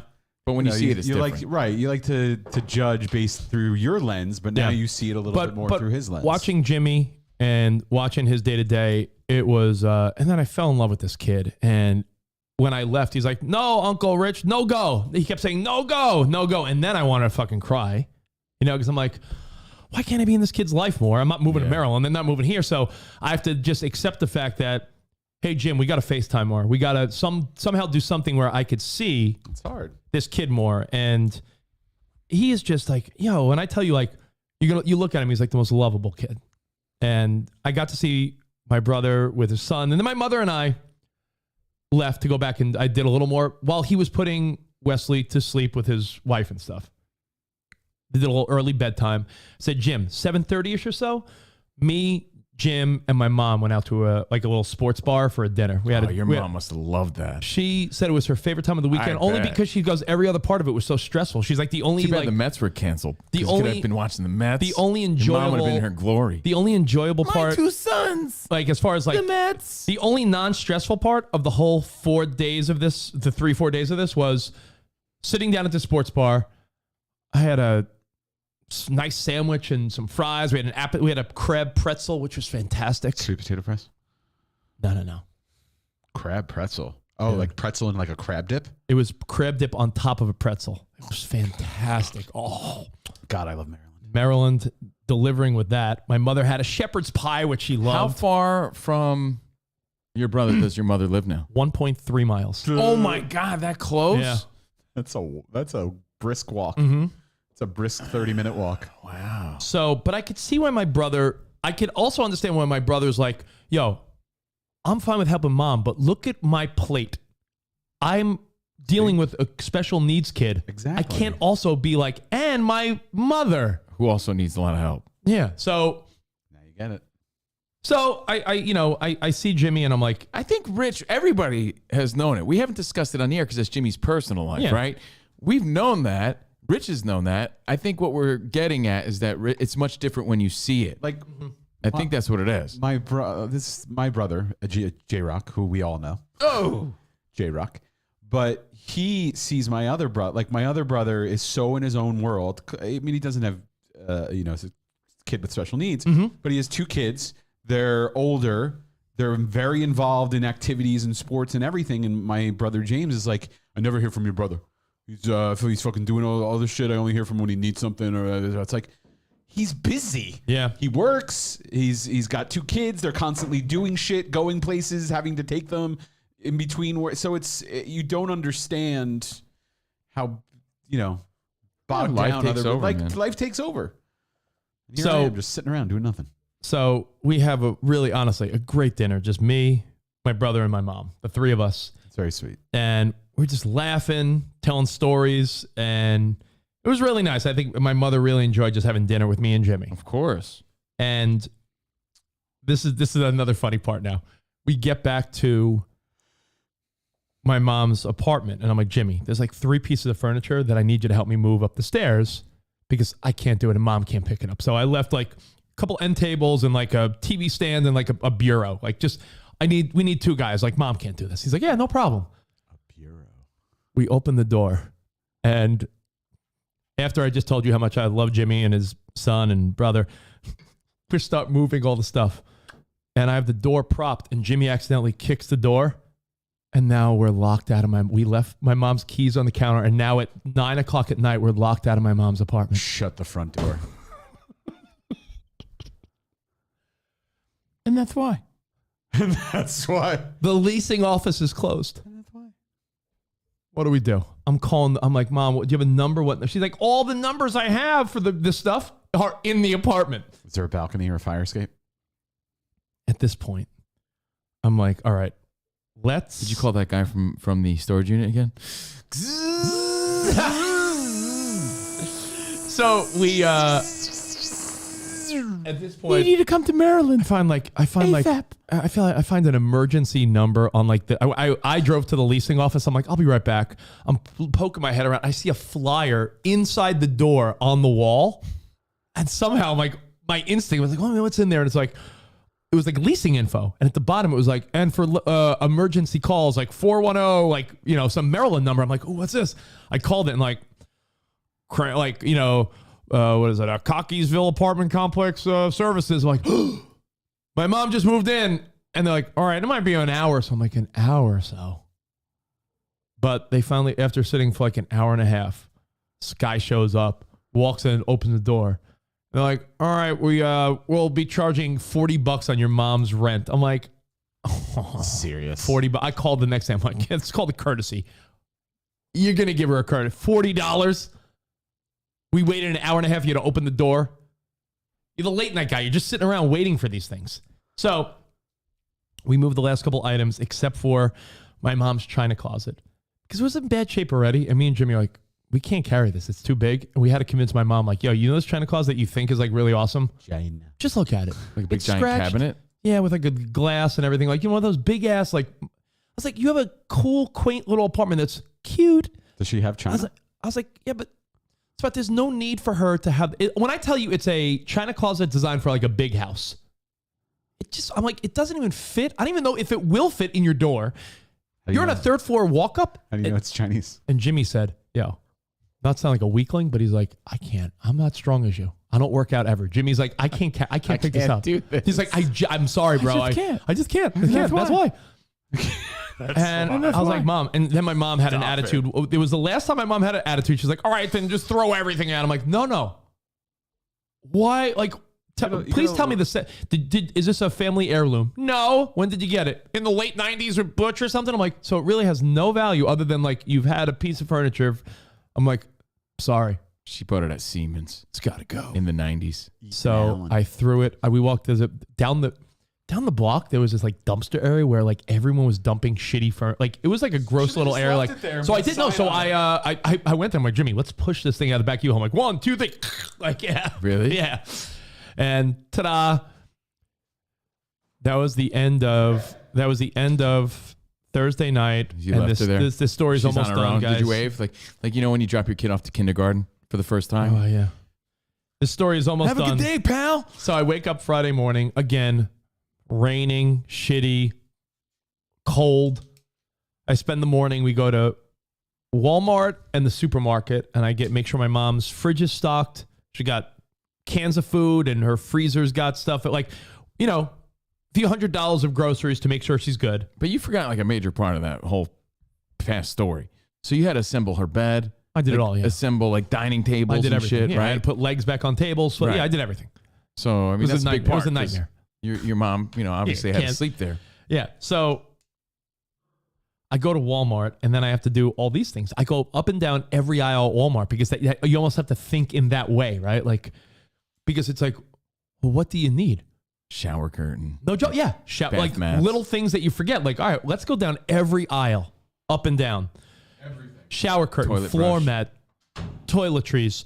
You know, you need a can opener. You need scissors. You need a block of knives with measuring cups and like. But I was buying like the cheaper stuff because she can't afford it. But Walmart's great for that. It was like a $500 Walmart trip, but I feel like we got Everything. like Everything.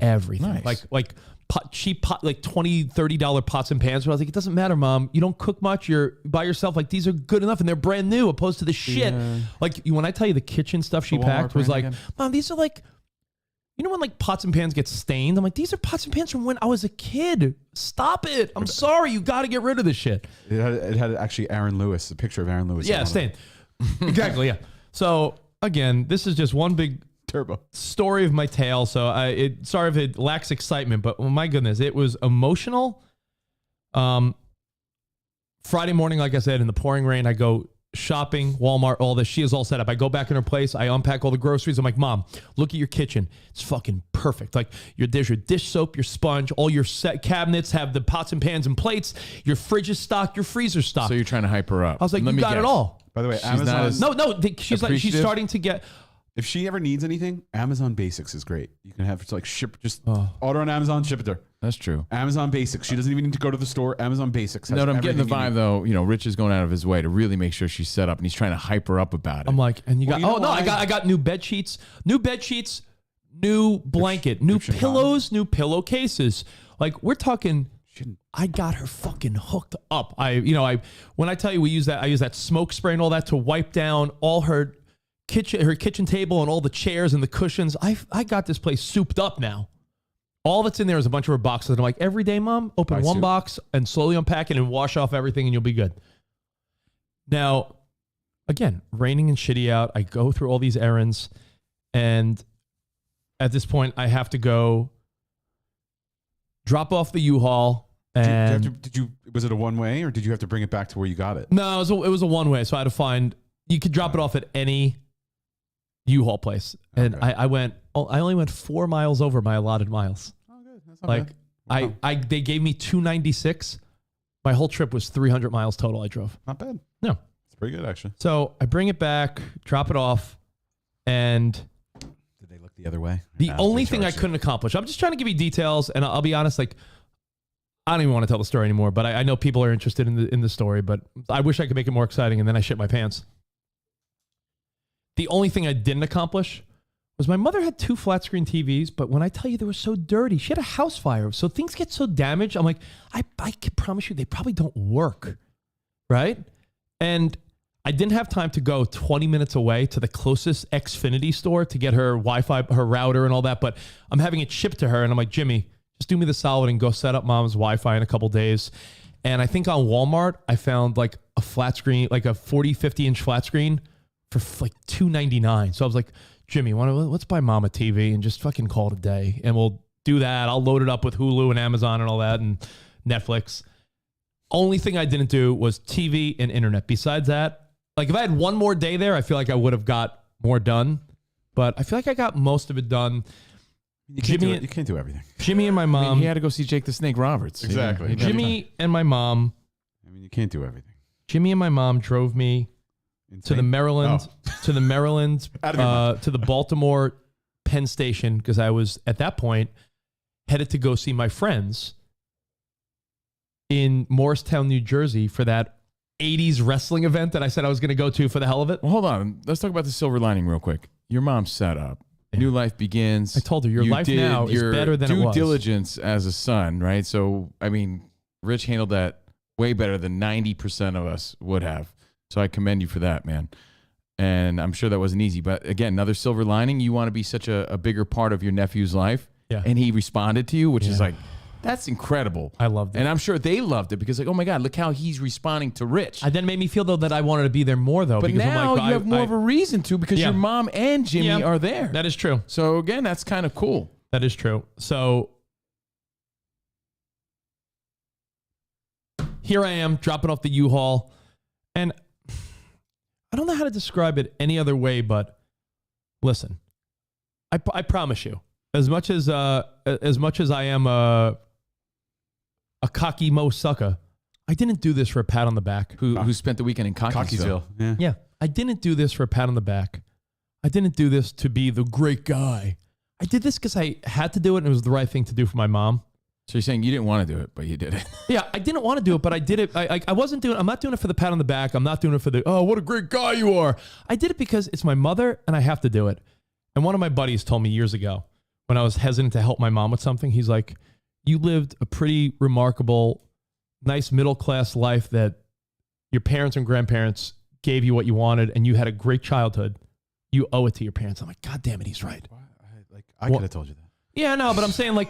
Yeah, It's but like, Spot, there comes a point where you're like, I'm sick of like being the guy that just I know you did it. always You doing did- everything. You went, especially financially, a lot. You know, dude, there are times where my mom's like, the dog's She was just in a at bad the place. vet, and I don't have the money. I'm like, what do you mean your dog's at the vet? She's like, it's $1,100. You know how many times before I had kids where I was just like, yeah, here's $1,000, here's $800, and I was like, I'm done. But I'm like, my friend's like, listen, did you ever want anything as a kid? I'm like, no. He's like, did you have a great? Did you have a great? Did you have a? You wanted a dirt bike and they bought you a 10-speed. That is true. I should hold that You against should him. remember that. Hey, Mom, how's the new apartment? That was your dad.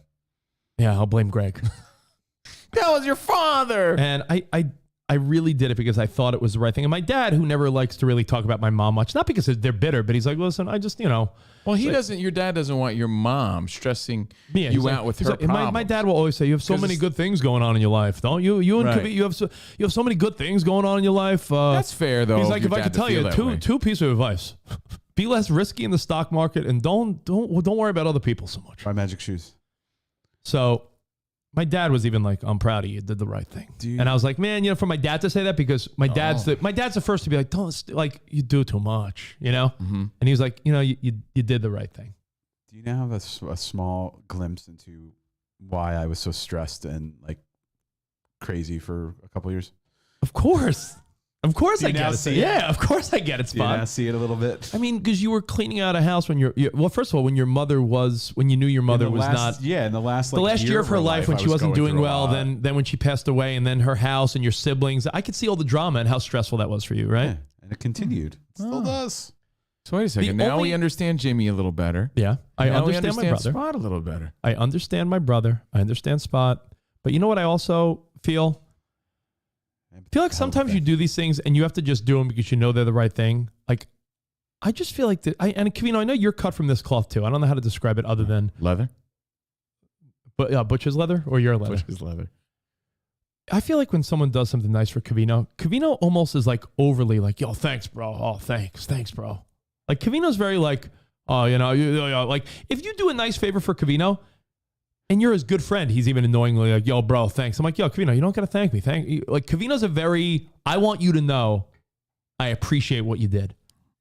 I don't know if it's how you were raised or what, but like Covino's very like, yo, dude, thanks for, Melody and I came over for Easter. Like, yo, thanks again. I'm like, thanks, bro. You like, you don't need to thank me. He's an old school guy. Wants to Tell grab you you what. by the back of the neck and thank you. Not that I wanted not that I wanted a presentation with a medal put around my neck like the Cowardly Lion in Wizard of Oz. I feel like I got very little like thank you, and it did sort of hurt my feelings because I'm like I didn't want my mom to be like I didn't need a big like overdone but I feel like it was like, all right, see you soon, Richie, and I'm like yeah, that was I really enjoyed the last 3 days. I mean, like, I'm sure she appreciates it. She does. She's also probably very scared about everything. Yeah. But I understand completely like where you're coming the from. word thank Rich you broke his back. Thank you, doing Sean. this. Sean Literally. H. And figuratively. Sean H. hit the word perfectly. Covino, you're very gracious. Gracious. Like I just feel as though Gracious. I got like a thanks, Rich, but I got like Gracios. a thanks. I got a thanks, Richie, but the thanks, Richie, was the same thanks, Richie, you would give someone if they're like, oh no, I got your caramel macchiato. Oh, I picked up. Oh yeah, thanks, Richie.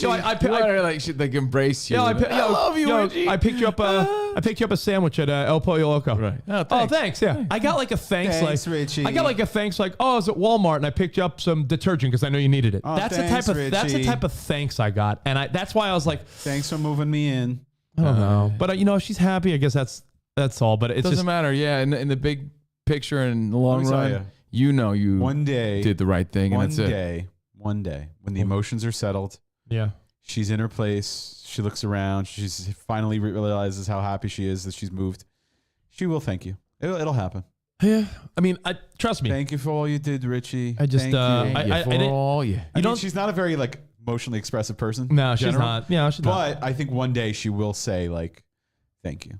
I couldn't have done it without I you, almost Richie. feel like I'm being serious. That's all Rich wanted to hear. I almost feel I couldn't have done it without you, I almost Richie. feel like You're if someone did that you're for my me, savior, Richie. I almost feel like if someone did that for me, He wants the word I savior. would have been in like tears. I'm not even joking.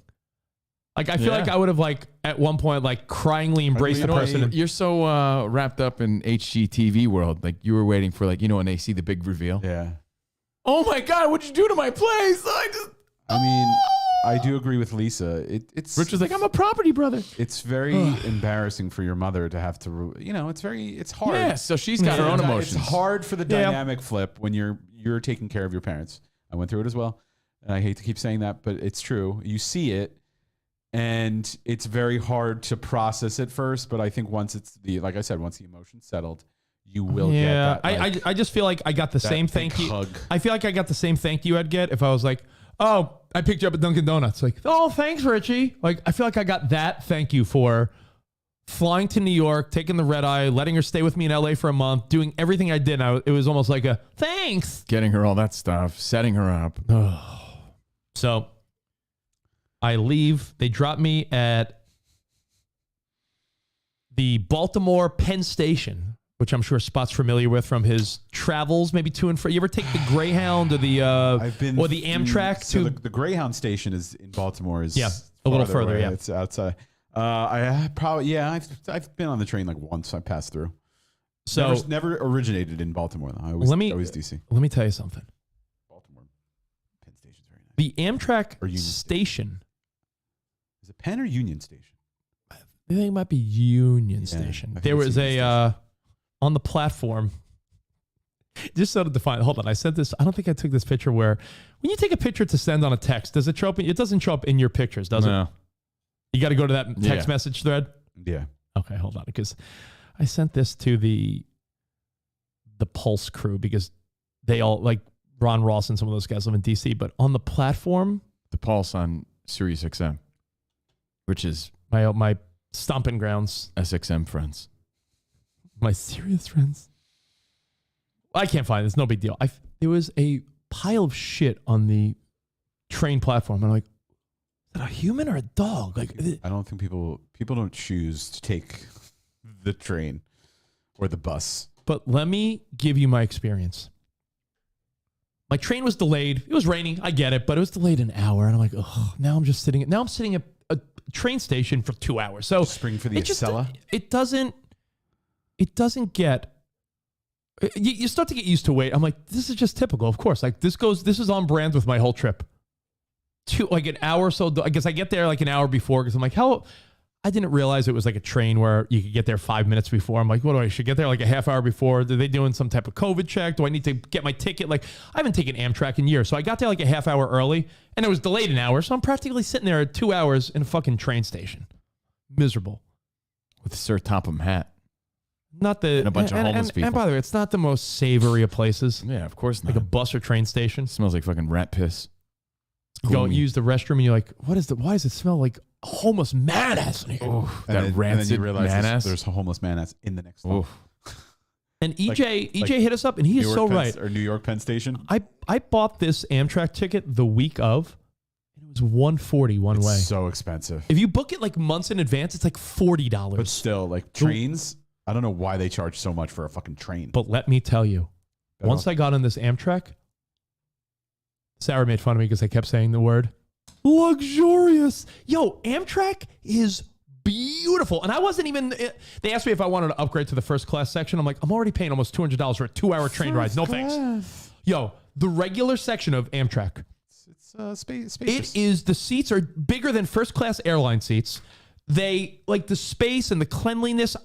It was beautiful. I'm not even joking. I said, Sarah, I wouldn't be opposed to saying, hey, why don't you and I and the kids or you and me one time take like a train ride down to San Diego on Amtrak or up to San Francisco. You should take it up the coast. I'm sure it would be beautiful. To Seattle. Well, that's a good idea. To San Francisco, that's a good one. My Amtrak experience was fantastic. Other than the dirtbag train station itself, but Amtrak itself, you get on the train, That's cool.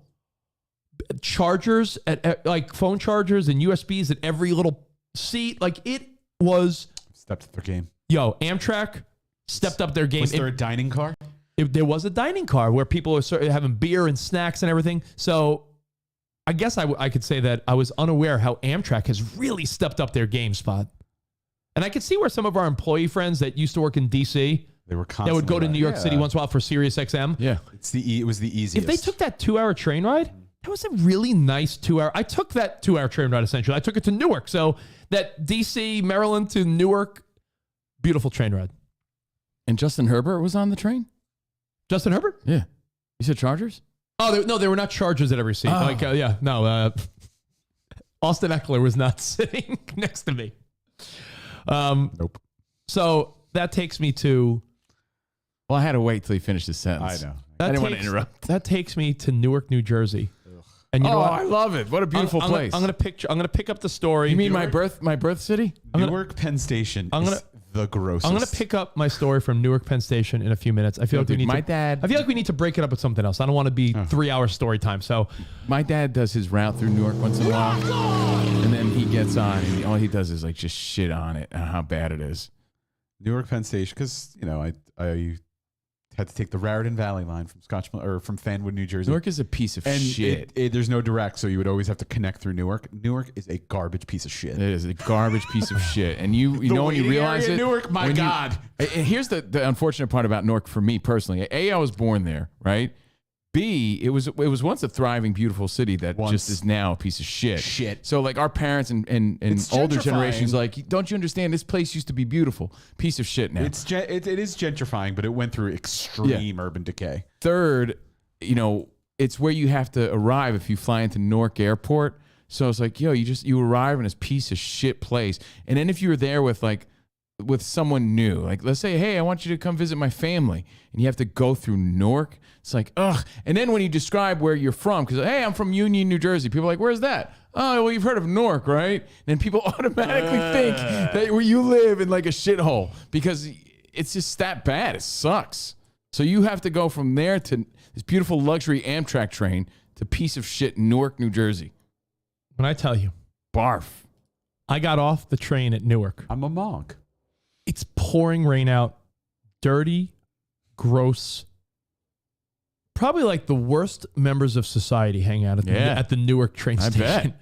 I went outside within 2 minutes. Oh, you went outside the station? I had to get an Uber. No. I had to get an Uber spot. I had to get an Uber. You went through Newark? By the way, they also do that bus from Newark to Maryland. It's called Bolt. And they don't do it's out of business. Swear to God. Yeah. Because I used to drop, remember the Bolt Elsa? bus? Yeah, because Bolt bus was like $10. Oh, right? no way. Because I used to drop off Elsa, our old nanny, from the Newark station to go to Maryland. You gotta take the Chinatown buses. Wow. I once did a round trip on a Greyhound from Newark to Maryland.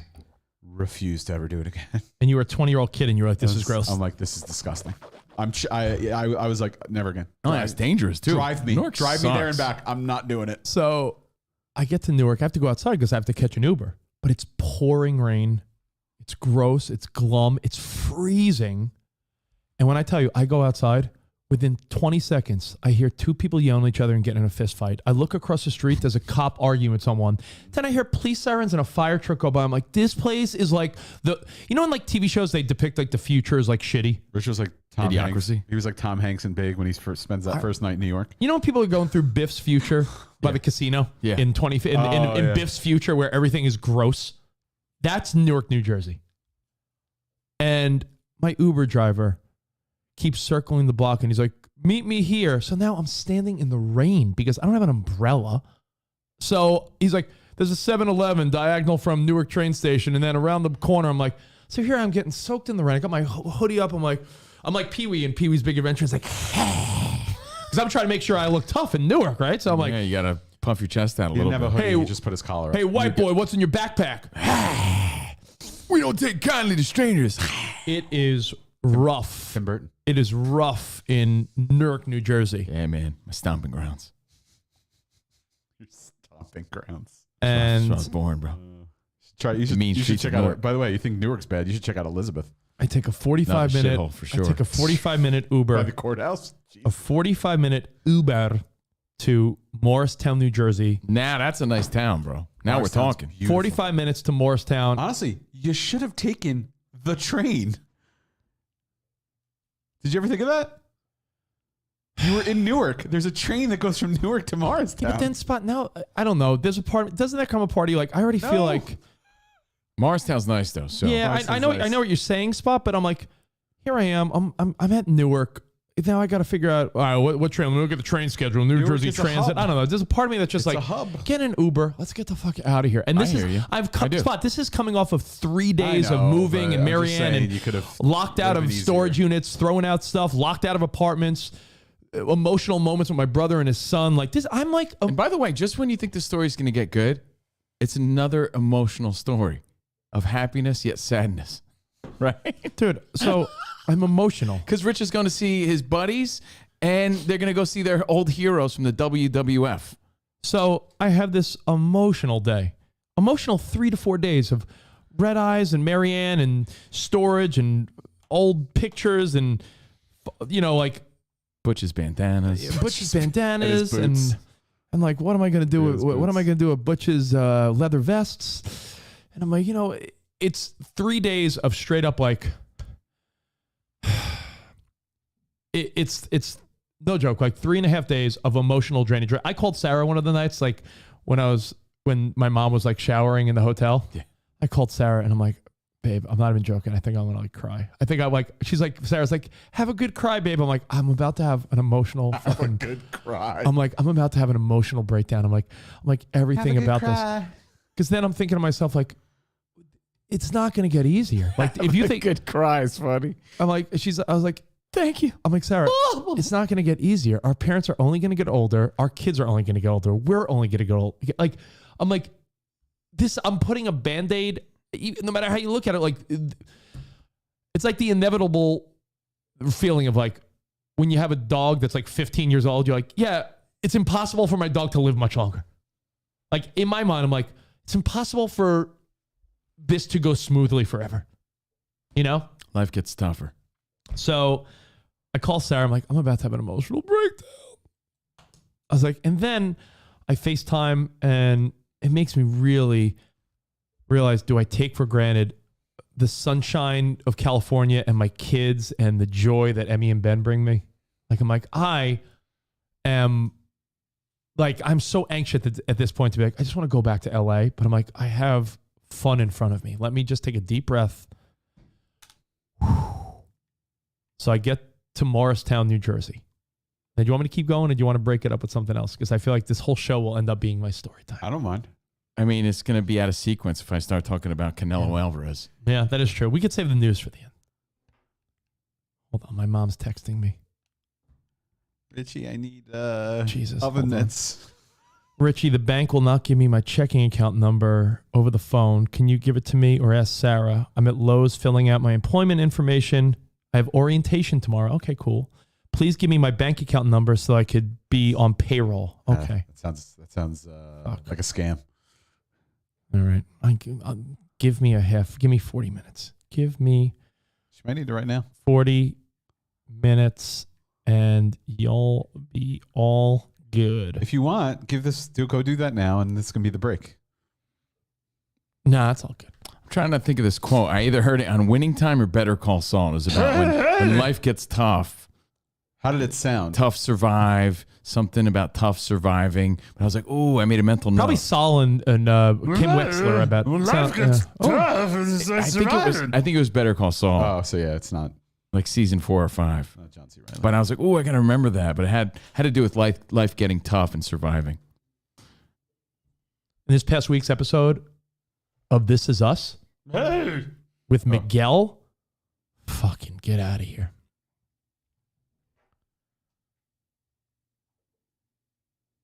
So let me take you to Morristown, New Jersey now.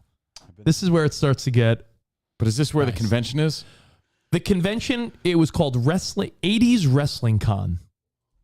Right? 80s Wrestling Con. If you missed your interview with Tito Santana from last week. I interviewed Tito That's great. Santana last week. And Arriba. a lot of people loved it. It was great. And it was all the 80s wrestling superstars that are still alive at a convention center that at this point, Covino, I don't know if it's big, small. I don't know the vibe at all, right? I never heard of it. Like the Menin Sports Arena. I don't know what it is. Turns out it's like an ice skating rink. The Men in Shorts Arena? Never heard of it. The By Menin. By Menin. It might be the same thing. Menin. Yeah. So those are all the childhood superstars that we remember from wrestling that are going to be in the same place. Tito Santana, IRS, the Islanders, Brutus the Barber Beefcake, Jake the Snake, Tito Santana, Slick, Greg the Hammer Valentine, Jesse the Body Ventura, Typhoon, the $1 Million Man, Coco Beware. Coco Beware. So, Bushwhacker Luke. There's a bunch of old school wrestlers that are at this Men in Sports Arena. It's an ice skating rink spot where part of the thing is like a convention center and part of it is an ice skating rink. And I think there's like hockey and basketball games there. It looks like a college. It looks like a very small college arena. It's not the size of it like where Maryland or Syracuse plays, but it looks like this place where like a small college would play. And before this is going on Saturday, so I got to take you through this whole story, and I appreciate you guys loving and listening to my story time today.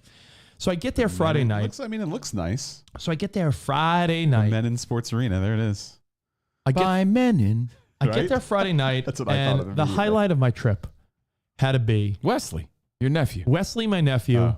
And Friday night, I got dinner with my buddies Walter, Jeff, and my friend Bill lives close enough where he made like a half-hour drive. They're your high school pals. Probably my three best high school You buds. used to bond over wrestling with. Yeah, but not Bill. Bill wasn't into it, but Bill met us for dinner, and we But had. then you went to high school with Bill, Yeah. right? I went to high school with all of them. We had a dinner. By the way, not to it'll make you feel better. Yeah, And not to put down your pals. Yeah. But it shows that doing this show has kept you a lot younger in spirit and physically than your friends. Not that they look bad, but you could tell they're living a different life than your you. friends look old. No. Dude, if his friends look old, what do you think my friends look like? Oh, your friends look like they're 65. It's a compliment to Rich. Here's Spot. I just sent you a picture of our dinner on Friday night. And they look good. They look great. Our dinner on That's Friday not a night. diss. I'm just saying Rich looks a lot we talked more about youthful. We talked about everything from life and our real estate to our spouses to throwing it back to the old days. Like we talked about everything. When I tell you, Covino, those dinners when you're done with the dinner and you're like, yo, that was a fucking night. Yeah. Like 4 hours of just sitting, having cocktails, laughing, telling new stories, old stories. It was, it couldn't have been more of what I needed after what I had just done for the last 3.5 days. No, definitely. Like seeing probably 3 of my best buds from back in the day. We had a dinner, and there's my buddies Walter, Bill, and Jeff. Who are these old guys? Guys that I grew up with, guys that The old guy convention? lifelong friends. You know what I'm saying? Rich is like, ta-da!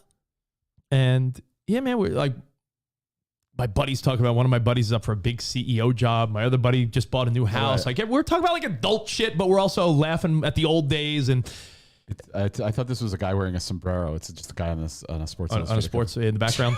I was like, are you at a Mexican restaurant? So it was just, when I tell you like, a beautiful night, it was a beautiful night. We couldn't It was a beautiful night. And then my buddy Jeff decided he was going to go home and then come back in the morning. I'm like, dude, I got 2 beds in my hotel here in Morristown. And him and I just laughed for an hour just telling stories about the old days. We were talking about our kids and lives. So catching my buddy Jeff was like the highlight for me too. That's awesome. Now, let's fast forward to the next morning. I gotta take you guys behind the velvet rope. When I go to these things, here's where Dickie will come out. I don't want to show up there and be some ham and egger. I don't want to show up there and be some regular Joe Schmo. I don't want to go to this thing and be waiting. I just don't feel like being the guy that's like general admission, back of the line. I don't want to be that guy. Sounds cocky. I don't care. We've done too many events and we've had too many relationships over the years for me to not try to, through whether it be SiriusXM, Fox, our podcast, anything. It would be foolish of me not to try to gain access, correct? Correct. Like if you were going to an event, you would absolutely try to be like, if you're going to some type of sports, music, or anything, you'd probably try to use I'm Steve Covino. I got some pull. I try. I don't do it as often as I used to because I lost a lot of clout. That's why. But yeah, for sure. Yeah, I don't want to be some jabroni that's like, waiting in line 20 minutes to meet Coco Beware. What if you're Maj Jabrani? That's the only jabrani that you want to be. So there's so many layers of this story. Well, first I want to know your experience with the wrestlers. Then Okay, I want then to I'll hear tell you the about. backstory. Okay, then I'll I wanna hear tell you my about- experience with the wrestlers. Okay. And then, well, let's play a little game too, Spot. I labeled them, but don't tell Covino. Right. So I want to play a I'm game gonna have called. to do this on the fly because I couldn't Yeah. download them without knowing who they were. Yeah. So you have to tell me who, and I'll No. you have Play to give one me, of them. Play one of them, and I want to see if Covino could guess who it is based on the wrestlers and how they've aged. Oh. But before I show you the pictures, we get to this wrestling event. You used your connects. I use my connects, and one of my connects is a story that we could maybe fit in today. I don't know. I don't want to skip around too much. We're Oh my getting tight on God, time there's so here. many stories. So let's just say I get there. I found myself a little connect. So we got in, skipped a line, got in. But now we're at a convention center where, this is a great way to describe it. Remember I told you it's sort of like a hockey arena? So where around the glass would be are a bunch of tables. And each table is another old school wrestler. And in the middle is a bunch of old school merchandise. Like, hey, old wrestling figures, rare things, shit that your brother-in-law, who's a wrestling fanatic, would love. Like, there was a guy that had the rubber wrestling figures still in the box from like 84. And he's like selling them for $200. And I'm sure there's some Botchagaloop wrestling fan that's like, the Junkyard Dog in a box? Sure. By the way, I have a video. Yeah. Yeah. I sent you a little, like, it was, look at this. It's a bunch of jabronis and it's old wrestling footage in a box, like all the old. Well, yeah, there you go. Sorry, I have to shrink it down. See what I'm saying? Like old wrestling books and everything that we probably had in our childhood. All these figures. It's wild to see your buddy Walter's like full on gray now. Right? Yeah, right? Every booth has like different wrestling shit.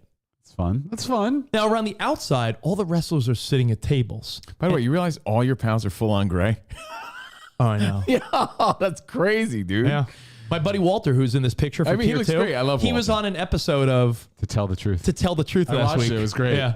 I saw part of it on Because social media. he runs a Haunted house or something? a haunted a mansion. Yeah, he's the general manager of Winchester Mystery House Yeah, up in Northern California. And let me tell you, the story behind it is fascinating. So apparently it's haunted, so he oversees it. That's great. Yeah. Good for him. So around the exterior are tables, folding tables, where it'll be like, there'll be a sign. And this is where it's equal parts sad and awesome. Do you get to slam like Ted DiBiase onto one of them or something? No. Oh, but that was an experience they offered. There's For $200, you get to slam Virgil into a But here's the folding deal. You table. get into this event, and it is sort of a money grab. And that's sort of where it's sad, but you understand it. And you're like, yo, I owe these people for all the joy they brought you when you were like 9. I guess it's the least you could do, but no joke. It'll be. I think that's a great point, to be honest. Yeah. It goes back to what your buddy said about your mom. Yeah. For all she did for you. This is what you could do this. For all the She wiped joy your ass. these guys brought you and your friends bonded over for all these years. You kind of owe it to these people. They were a big part of your childhood for sure. So, but here's the sad and awesome part. It'll be a table, and there's like Coco Beware sitting there. There'll be like a blank sign, and the sign will be like Coco Beware, but it's not even like official. It's like written in like handwriting Sharpie. It's like photo, $25, autograph, $25, like combo, $40, and he just has some It's a good like deal. It's $10 he has off. some little helper with him. It's like collecting money. Like, oh, you want to meet Coco Beware? $20. So like every little person he's every got a person hype you man? meet, you're gonna end up. I said to the guys, I was like, we all took pictures together, but we like he by have the the- end of this, we're he have gonna. Did he have the bird? No, bird died in a fire. What? Yeah, you didn't know that story? No. Coco Beware's bird died in a fire. It's Your very brother Jimmy must have been devastated. Yeah. Man, I couldn't get a new bird. So we shared. We wanted to be in the pictures together, but we saw like most of the wrestlers. So at the end of it, we're like, yeah, we spent like $100 each. But we're like $100 each, considering these were like a lot of the people that brought us, as you said, such joy. It was just sort of a weird, sad feeling. Like there he is sitting by himself. Like there's. Well, that's not like the movie The Wrestler was so impactful because Yeah. you saw the life and journey of those type of guys and how their lives sort of ended up. As Tito Santana said in my interview with him last week, a lot of these guys, They didn't have a plan B. they didn't make the Hulk Hogan money. Right. They didn't. He went to school and became a teacher and shit. Like Tito Santana's a professor, and he, but a lot of these guys like, I'm a wrestler, and then when it's all done, they made like maybe hundreds of thousands of dollars tops. They weren't making Hulk Hogan and like Ric Flair. Only the top guys were making money back then. So true. I'm sure they had lifestyles. They squandered it. Yeah. So no, it's true because Rich pointed this out in the Tito Santana interview, which if you didn't watch, it was on our May 4th show. Yeah, our May 4th show on our Patreon. Highlights. They were household names. Media. All these people. Yeah, for kids especially, and they were internationally known and famous. Meanwhile, they were paid nothing. They were paid chump change. So unless you were Hulk Hogan, it's sort of a sad. It's a sad state of affairs when you see like a chump. When you see like Virgil sitting there. When you see Virgil sitting there, and it's like no one's going to his table, and it's like $20 for a picture, and he's just like, that's sad. Yeah, it's like and you see some of the guys that aren't as popular. Like, you know who was there? And have they thought of adjusting their pricing? There was there. No, but there was a guy there that we reference a lot, and I took a picture with him just because I felt bad, but no one else did. Oh, I know. Barry Horowitz was there, and we make references all the time about pat yourself on the back like Barry Horowitz. I saw it was like $20. I'm like, I gotta give Barry Horowitz $20. No, I felt like I didn't see one other person go up to him. I'm like, who else wants a fucking $20 Barry Horowitz picture? Sort of like it was depressing and awesome. It's the theme of your weekend. My whole weekend, the last week of my life was depressingly awesome. That's the name of the show. Depressingly awesome. Depressingly awesome. Spot in every way. For the tier 2 people and tier 1, I'll post this stuff later on our Instagram. But if you want to play a little game of, I'll show you a quick little video or picture. And Covino, I want you to guess who it is and see if you could tell 20 years later. Okay. And like I said, there's a couple of these videos will look like it's by a wrestling ring because later that night, there was like a little wrestling event that only a couple hundred people went to, but some of the... So it was like a 2-part day, yeah. Oh, okay. And I sat in the front row, not because I was VIP, because not many people were there, and I got there on time, and I was like, oh, the front row's empty. You saw a couple legends, so I'm going to play a couple videos. You tell me if you could recognize who some of these people are at 80s Wrestling Con. Is that Axe and Smash? That's Axe and Smash. Oh my God. Of Demolition. Wow. They're in their 70s. By the way, what are you wearing? I've never seen that sweatshirt. It was cold. I only brought t-shirts. I had to go to Target. I like that sweatshirt. It's a good sweatshirt. Is that a Goodfella? It's a nice sweatshirt. Yeah, it's a Goodfella sweatshirt. It's nice. You like that sweatshirt? Yeah. Goodfellas, Kevin K. Diddy knows. Yeah. Goodfellas is like the secret. Target puts out some good clothes once in a while. So there you go. Demolition, Axe and Smash, who I actually feel like I talked to the most out of everyone, and they were just like really nice guys. Like we were goofing around with them, like talking about the old days, and they seem like good, nice guys. Like they seem the most normal of everyone. Right. Axe and Smash, Demolition. Who am I talking to here? Slick. The Doctor of Style, Slick. And while I was paying him $25 there to take a picture with him, I Rich looks so uncomfortable. I look so uncomfortable because we're. Well, he's the Doctor of Style. If you want call me out on my these, Target just let me know. I'll put it up. So we're joking with Slick, and he was supposed to perform his song "Jive Soul Bro." Oh, yeah. They hand him the mic, and beforehand he tells me, he's like, "Yeah, brother, I don't know the words to any of this. I don't know what they want me to do." He stands there like karaoke. You probably know the words. Not saying I do know the words. I go, "Yo, if you want me to help you, I will." But I was not joking, but I was. It was embarrassing. It was like probably the most embarrassing moment. I'm glad you called, but I'm not home. Yeah, it's like I'll be back before too long. You gotta wait for the beat. It's something like that. It was. You gotta leave your name. You gotta leave your number. You gotta wait for the beat. It's sad. Yeah, Spot. I'm gonna send you. He don't know the words to his own fucking song. He doesn't know the words to his own song. Spot. I'm gonna send you the video of Slick right now. I know the words.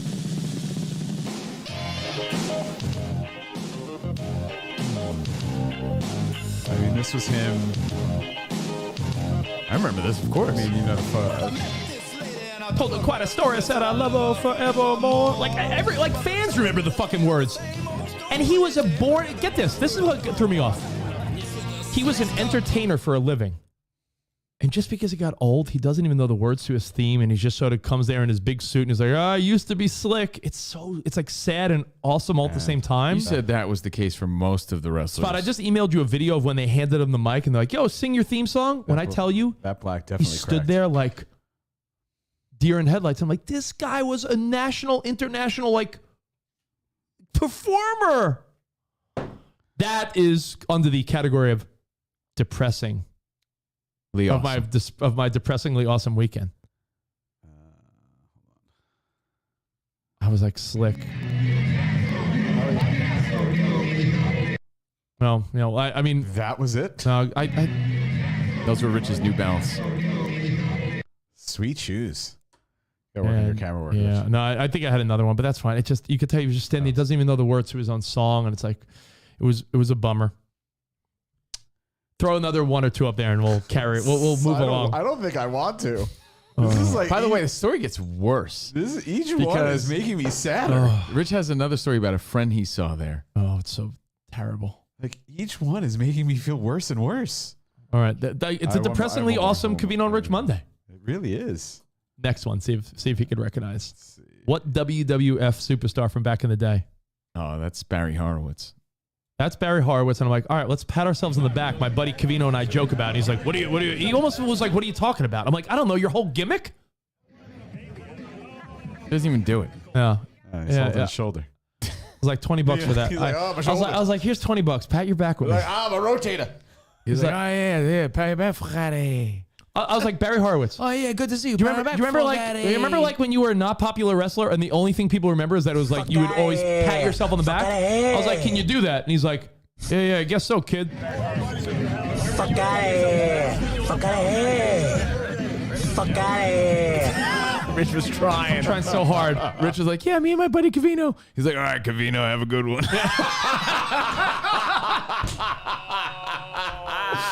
Oh man. But Spot, play it one more time because I just want to take. I just want to take you. My through. name is Rich. Me and my buddy Covino. All right, buddy. What I hear me? I'm like, one of my buddies have a joke where we always say, pat yourself on the back like Barry Horowitz, and he's like, yeah, that's great, kid. What do you want me to do?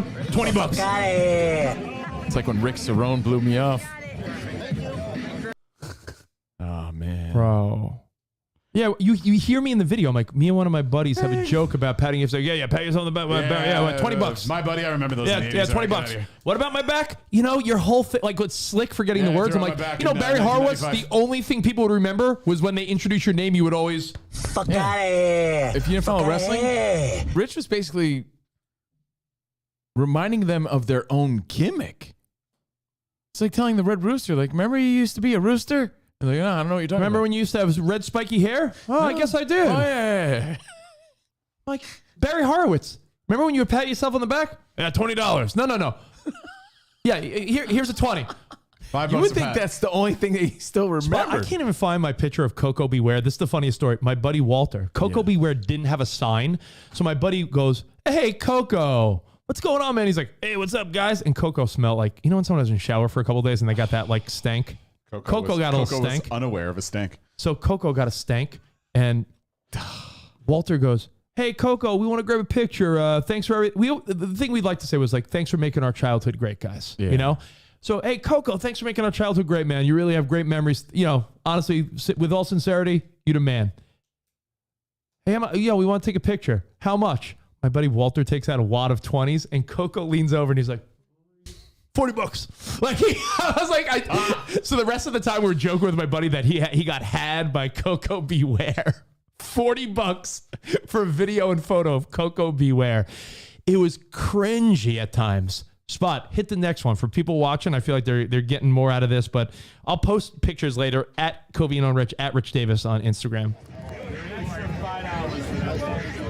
You hear the guy's like extra $5 or something.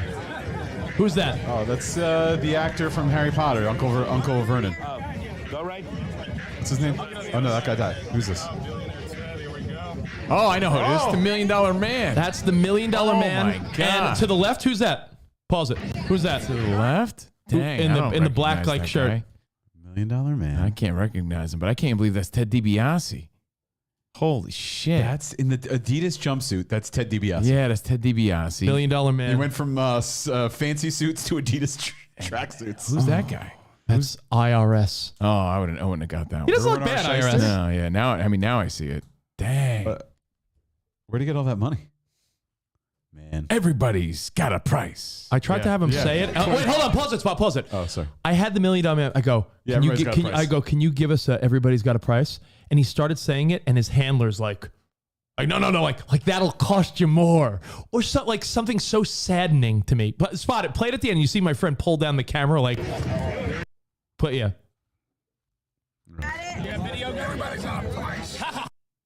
It stops because when he goes, everybody's got a price. The handler was like, no, You got it, though. I got it though. I was like, Ted, give us a little. Everybody's got a price. Well, at least he was willing to play along.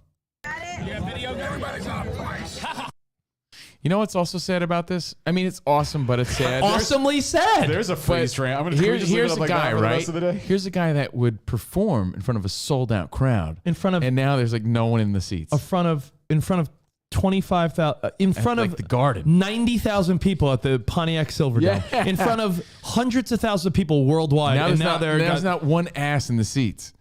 Not one. I hope, you know what? I almost wish that like today's wrestlers will watch this or see this stuff. Well, they get paid a little better now, Spot. So I yeah, bet they hope still so. stood, Things cost a lot more than they did back then. That's got to be a crazy so I hope existence. they're saving their pennies and saving their dollars. No, because you really did perform, like Rich just said, in front of 90,000 people. That's why when these how guys popular you were. seem so stiff and so out of it, I'm like, these were I'm not even joking when I say this. These were top level sports entertainers in our childhood. Remember These Jimmy Snuka? He ended up like being a mover, like a professional mover. You could have called him to help. I mean, we're talking about people that performed in the sports entertainment world on the highest level of like talking on a mic, doing athletic things in a ring. And now they're all just like, that was the depressing part of the Depressingly Awesome.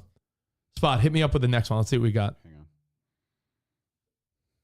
My wife's having trouble with the By the way, rest in peace, Jimmy Snuka. But he did have a moving company with his family. I remember. Did he? Yeah, we had his business card for some reason. I forget. I remember having it in my Rolodex. So, next one. Let's see if Covino could see who the next guy is. Oh, wait, sorry. Yeah. That's your fault. Oh, was that Dangerous Danny Davis? No. I saw the referee outfit. Brother, out of his pocket. They were identical. That's somebody I'm supposed to know? Remember the referee that staged the match with Hogan and Andre, Earl Hebner? Remember those twins, Earl and Dave I Hebner? remember the name for sure. Hey, who's that over to the One of the conquistadors. Oh my God. looks like he's a conquistadors. Wow. So Earl Hebner was known sweet for one thing. He broto. was a famous referee, but he was known mostly for, he was the guy that was paid off by the $1 Million Man that made Hogan lose. And Hogan saw $100 bills in his pockets. And that was like the whole gimmick. So we're like, Earl, can you put these $100 bills in your pockets and we'll take a picture? And he's like, yeah, like, you know, the one, like, again, you know, the thing you're known for, the same way Barry Horowitz with the bat pack, like, Earl, you were famous for one thing for wrestling fans. You were bribed by the $1 Million Man. He's like, oh yeah. A lot of TBIs going on here. You never know. You know, Bro. I'm feeling a little sad now. So I do want to remind everybody that when Rich talked to Tito Santana, there's also, again, a silver lining to this. And that's, they still got this. You know what I mean? They still have this.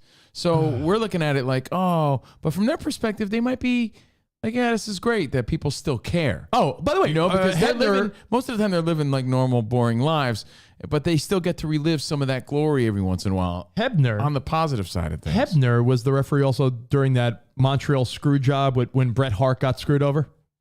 So he's like a famous referee in that wrestling world, right? I heard someone say like Greg the Hammer's booked every week. Like these guys are still making like a couple hundred, a couple thousand here or there at these lame, small type conventions. But my goodness, it was sad and awesome all at one spot. A couple more, and then we'll call quits on this, and then we'll do a couple news alerts, and I have another story. I don't even know if we have time. It's already, Look at that. it's already a show. What is that? No. What is that? That's Jake the No. Snake. No, No. it's not. It's not. Oh, it's Brutus the Barber.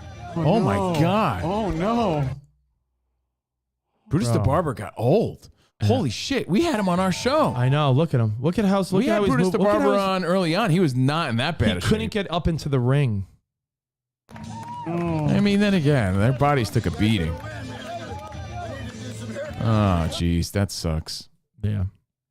That fires me down because we met Brutus the Barber and he was full of life. I said to the guys, I said, we had Brutus on maybe 10 years ago, but 10 years ago till now, he was still sort of capable then. Remember, he was like, everybody, give me the Baldo Ronaldo. Yeah, I'm here to do a little cut and strut with Covino and Rich. Like, he was still animated. Yeah, wow. I guess the positives, they're still alive, and most of those guys are dead. I mean, Brutus, I mean, we had action figures, wrestling figures of that guy. Spot, is there any more you want to hit me up with? Look at him. This wasn't that long ago. I mean, it didn't seem that long ago. Look on the holy left. shit. On the left, look at Brutus. He's in shape, and he's thin, and he looks handsome. Yo, This that's was- crazy. What year? 07. Oh, 07. Well, it's 15 years ago. 15 years Time's ago. flying. So that's maybe like 50 to 65. I don't know. You know, Maybe like, me and geez. you did had a deal with the devil, bro. Holy moly. Brutus Beefcake. Yeah, when we met Brutus Beefcake, which was a long time ago now, it just time's flying. Brutus eats He cake. was. Brutus eats cake. He was full of life. He seemed like Brutus the Barber still. That does not look like Brutus the Barber. Wow. Yeah. All right. Man, dude, you really. I didn't even take a picture of another person because I was sad about it. Jake the Snake has a permanent oxygen on his mouth and his nose and ears. Oh my God, And bro. I saw him at the airport too, and he has a tank and he carries around like oxygen and everything. Some people need constant O2. That's okay. But yeah, Jake the Snake had oxygen hooked up to his face. Look, in reality, I see Kevin Bush pointing out, how old Sting is 63. These guys are old. They're Yeah. older now. So, I mean, I get it, but you're also just So you're also, also assuming the life of a wrestler. Like, it's kinda tough. depressingly awesome. Yeah. Describes my whole last week of my life. Jeez. From my mom's moving adventure to Wrestling Con in New Jersey. Any others to wrap this up, Spot? Yeah. Let's see what we We might got as well next. tell that last story then. Yeah, might as well. Oh, this actually made me laugh. Bushwhacker Luke is still doing his gimmick. There he is. He looks better than everybody else. He does. He looks the Doesn't look same. bad. I mean, they always look kind of crazy. So, Bushwhacker Luke. Whoa! Man. Sorry if I fired people down with this. Jesus I Christ. feel I want to go home and like crawl into a ball and cry. Yeah, bro. And Where's Sarah when I need her? I need her to tell me to have a good cry. baby, go have a good cry. All right, Sarah. Maybe I will. Maybe I will. Yeah. Any other Spot? Any others? You sent me one of Tito, but I feel like we saw Tito last week. But yeah, we saw honestly, in Tito. comparison, though, look at Tito. It looks pretty good. Tito Santana. Arriba! Yeah, we even had him do a Reba with us. You could turn the volume off on this one. That's cool. There's Tito. That was a great interview. Again, it's on our Patreon May 4th show if you missed it. Oh, he looks great. fantastic. He looks fantastic. Honestly, I'm glad we ended with this. Perfect. Wow, he's smaller than I thought, though. I mean, I'm it makes glad- sense. He's a Mexican guy. But didn't he appear big when he was in Strike Force? Yeah. I'm glad we ended with Tito because it brought me back up a little. he looks the best. Yeah, that's good. You know what? Great way to end it. But, and again, you might as well get it all out. And by the way, I gave you a picture Spot of me and my two buddies, and you're right. All my friends are turning gray because we're all like 40ish now. All my friends. Would you be that gray if you didn't? No way. Rush through? Spot, I touch up my chin and my sideburns a little bit. No, I would not be I that think gray. all of us keep each other honest. I don't believe you. Covino and I keep each other honest. Yeah, we keep each other. We Honestly? push each other to keep our vanity. We push each other to maintain. I mean, let's say that. Yeah. Honestly, I just assume that it's a piece. Or else I'd look like Brutus the Barber right now. I just assume it's a piece. I mean, that is a great picture of me from 10 years ago. Look like you were thinning out back then. Spot makes a point. It's a piece, guys. Today's the day I tell you that. This is one big piece. But yeah, those are God. I didn't realize. You don't notice it until your friend you pointed out. I'm like, yeah, I guess all my friends are gray. Damn. I mean, you look good, but you look a lot more youthful. Yeah. Well, Fucking Jennifer Gray over there. there's one more story from my weekend. There's more? Yeah, this is the worst one, I think. Kind of. No, there's two more stories. Can I just tell you one in 20 seconds? And I don't even want to talk about it. My flight home, I was in the first row behind first class, which is a great row to be in because you have like honestly, it's like the most extended legroom row. That's true. Like your tray table's in your armrest. Like I hate that because your TV's far away though. Yeah, I was watching shit on my phone. I caught up on Ozark. But I had all this leg room in front of me. And I was middle seat, and it didn't matter because I had so much room. But the girl next to me, I shit you not. She shit? Was it Amber Heard? Had a golden retriever service dog. Like, not a little dog in a bag. I didn't want to bring this up because I've taken my dog on a plane, but my dog is a little dog that fits in a bag under the seat. I took my dog on a plane. Daniel Javier Feets. That's my dog. This girl had a golden retriever on the plane, and I was fine with it. But I'm thinking to myself, like, there's a lot of people that probably would not be fine with it. Like, at my feet the whole time. I would have been fine with it because I would have been like, yo, why do I got to suffer with allergies because of this golden retriever that's sitting in the window seat? If I had allergies, I would have said, hey, could I switch seats? And they would have allowed it. But it's bold, bro. Yeah. No, I mean, it wasn't. And by the way, it wasn't a full-on Saint Bernard. It wasn't an emotional support dog. She had the what do you call it? To have a dog that big on the plane, it's not emotional support. You need the service animals for someone with like the Is it true that handicapped. someone tried to bring a peacock on the plane? I don't know. Yes. I've always seen that meme. Not to be insensitive, but what was her ailment? Bro, I don't know. I didn't talk to her. You don't know anything about her, so I'm not going to judge her. But I will judge the fact that like it is pretty wild that I have a Rich has to sit. I have next a to this tiny dog. little dog in a bag, and I pay for it, and it's fine. This woman has a service dog like out and about, like on the seat. Like not on the seat, on the floor in front of me. But like when I tell you, like there's a few times I had to be like, "Hey, buddy," and I had to like move the dog because it was in my foot area, and I'm like, it was a big ass golden retriever. Nope. That's just unacceptable. But you know what? It was a cute dog, and it was fine. I didn't care. No one tells her no. Yeah, but no one says Spot, no one corrects her. No, Spot. She just thinks it's okay. Yeah, you're incorrect there, Spot. I'm going to call you out there because to get a dog out down on the plane, you have to go through all the right channels. I promise you. It was a service dog, and you don't know what her handicap is, Spot, because she was a woman just sitting next to me. I get that. I'm just saying. But from Rich's crazy roller coaster of a weekend, that's how he caps it off. Yeah, I cap it off with like, let me get on this plane, and all of a sudden I'm like, I look down, I'm like, are you kidding me? This is how my weekends. But you know what? It ends up being a cute dog. And to be honest, it was cold on the plane, and I was leaning my leg against the golden retriever at some point just for warmth. I'm like, oh, it was fucking freezing on the plane. Dog's licking Rich's toes because you know Rich had his toes out. I didn't have my toes out. I'm on a plane. Yeah, exactly. So this woman and the dog, but do we have time for one more quickie story? You got to get it all out of the way because I don't want to talk about this tomorrow. Yeah, I want to leave this behind. Yeah. Because this goes with the theme of Depressingly Awesome. Anything going on in the world. Yeah, I just want to get this story. Let me see if there's any new. The only news that's relevant to today is Canelo lost over the weekend. There was some great UFC. Chandler called out Conor McGregor. Some great fights. Namajunas lost a decision. Oliveira won a big fight. Namajunas. NBA playoffs continue. Hope you enjoyed your baseball. We could touch on this stuff tomorrow. And we talked a lot about it on foxsportsradio.com. The other news, which I have, look, I have a whole, you see this? Save it for tomorrow. Yeah. I'm saving all of this for tomorrow. Share your last story because it goes along with the theme. Yeah. Here's a quick palate cleanse with a picture of Uranus. Oh, Uranus. How about a quick palate cleanse? A picture of me and my mom for Mother's Day. Jeez, you know what a palate cleanse you don't. How about a picture of me and your mom for Mother's Day? You know what a palate cleanse you don't want? Yeah. Don't look at the stock market today. Just when you thought it couldn't get any worse. Like, yo.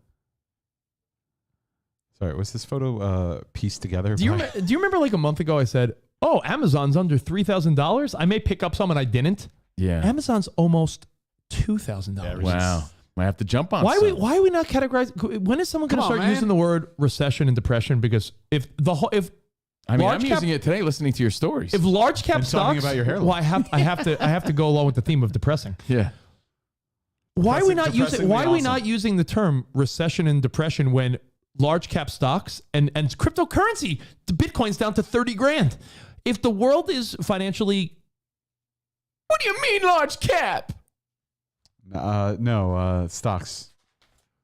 Sorry, Fred. Stocks, Fred. Stocks. I know. If the world is collapsing so economically, why are we not being like we're in the middle of a recession? How can we not be? There's a point in which it becomes that. Yeah, but like we haven't hit it yet. Yeah, there's like certain criteria. Yeah, I know, but it's.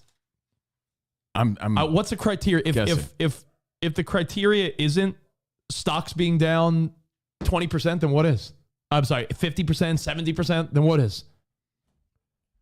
I mean, I'll look it up. There's definitely a criteria that makes it an actual you know what'll happen? depression. There's going to come a day where everyone then buys in again and it goes all back up again. Recession requires a fall in the GDP in 2 successive quarters, And that might be according happening. to Archmaj Frey. Well, yeah, it's like, remember the beginning of the pandemic where everything tanked? Now it was flourishing, then it tanked again. Yo, something will happen. It'll go back up. You just have to have the balls, and I don't have the balls to be like, like now that it's down, let me pump in a bunch. And it's risky because you're like, yo, I'm so down right now. Buy the queso. When you're so down right now, do you want to buy stuff? Because you're like, you look at your account, you're like, oh my God, I'm down like 50% on everything.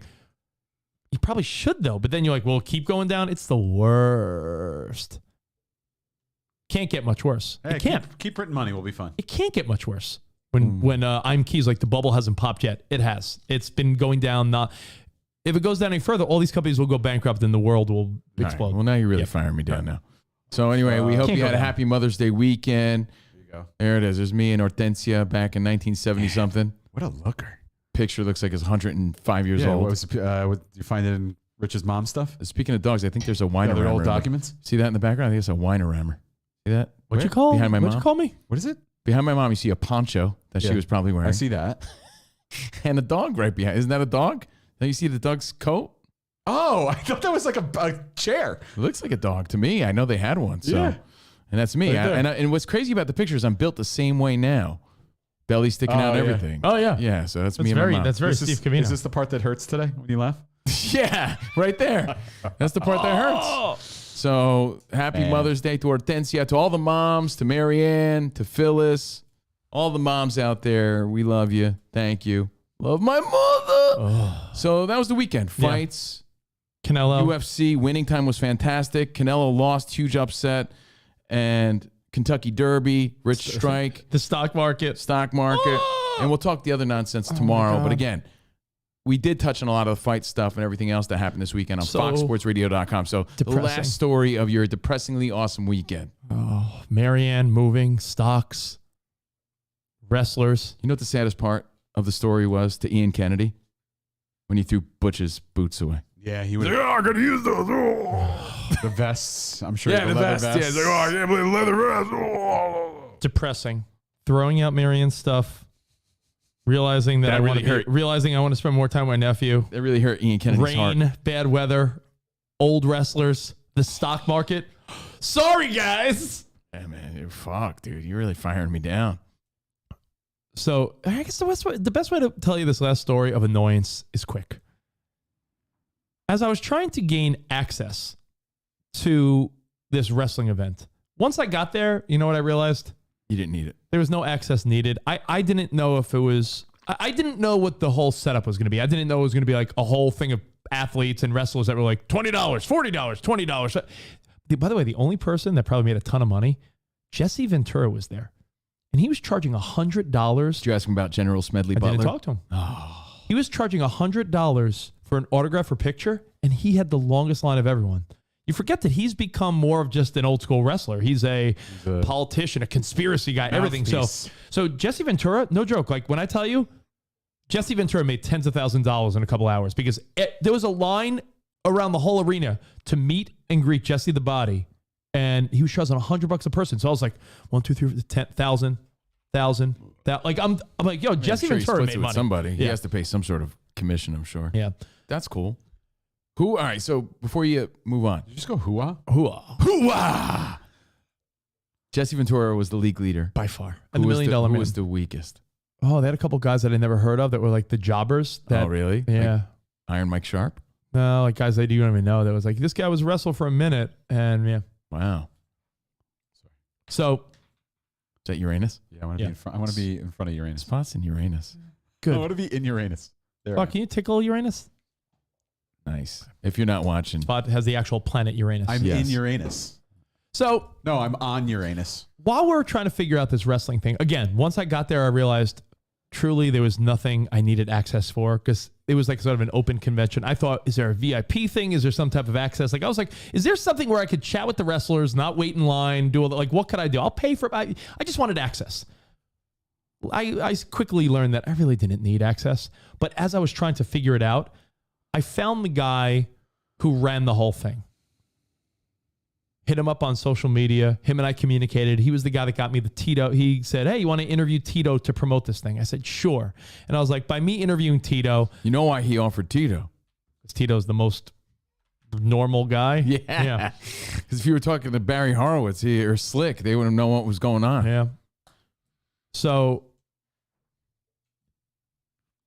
Tito, I do the interview with him and I was like, all right, let me get a hold of this guy now. I'm on my way here. I don't know. He hasn't given me any info. Do I have like VIP passes, bracelets? What do I have? Like, I'm trying to get a hold of this guy. And he's sort of ghosting me. And I'm like, yo, we do events with like the NFL, baseball, ESPN, Fox, all these big companies, and we don't get ghosted. I'm getting ghosted by a wrestling convention guy? I was like, what the fuck is going on here?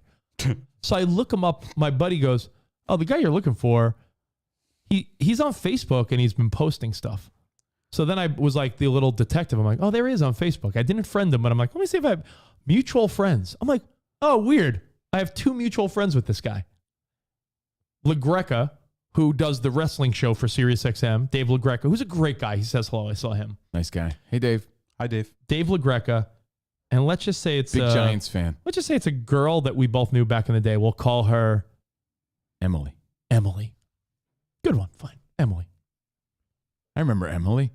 She used to party with us. So I was like, Emily that we used to party with back in the 2000s? Oh, she was like a friend of a friend and she was in our circle of pals. Emily back in the day. Yeah. She was like the one constant woman, girl, chick. Yeah, she was like part of our crew in a way. That was around often because we'd party a lot in Hoboken, New Jersey. Mm-hmm. And she would just always sort of show up. Yeah. And became part of the crew, part of the party. So I was like, oh, Emily? I haven't seen Emily since I left for LA. I remember I saw Emily probably at some dinner, maybe right as I was leaving for LA. I think I had a few like little, hey, good luck in LA farewell dinners like 6 years ago. So I'm like, the last time I saw Emily was, I'm going to guess 2015, 2014. So like we're talking like 8 years. I probably haven't seen her. Probably 7 years I haven't seen her since 2015. Now, I say, you know what? I haven't seen her in 7 years, but we comment on each other's social media posts once in a while, so it's not like weird.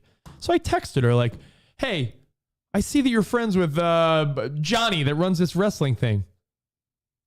How do you know him? What's the deal? Johnny Boombots? And she's like, oh, hey, what's going on? Oh, my God, good to hear from you. That's so weird. Johnny Boombots? Definitely a Boombots. He's running some wrestling thing this week. And I go, I'm in town. I'm actually going to that. Is he a good dude? Get any insight? Should I hit him up? Like, what would you recommend? And she goes, I've known him since we're kids. I'm like, oh, how coincidental. A girl that Covino, Spot, and I know from back in the day is good buds with the guy that organized this whole wrestling thing. I was like, hit him up and just tell him to get back to me, or tell him like, I know he's busy, but hey, what should Rich Davis from SiriusXM and Fox do? And she's like, you know what? I was actually thinking of going to this wrestling thing because he's my pal and I know some of those old school wrestlers because I do some work with them in the physical therapy world. Let me, you know what? I'm going to be down there. You want to, I'll meet you there and we'll say hi and I'll make sure he hooks you up. It's like, perfect. I was like, hey, I talked to my buddies. I'm like, hey, yeah, some girl I used to be friends with back in the day is going to meet us there. And I think she got the hookup. Really nice girl. She won't get in the way. She's nice.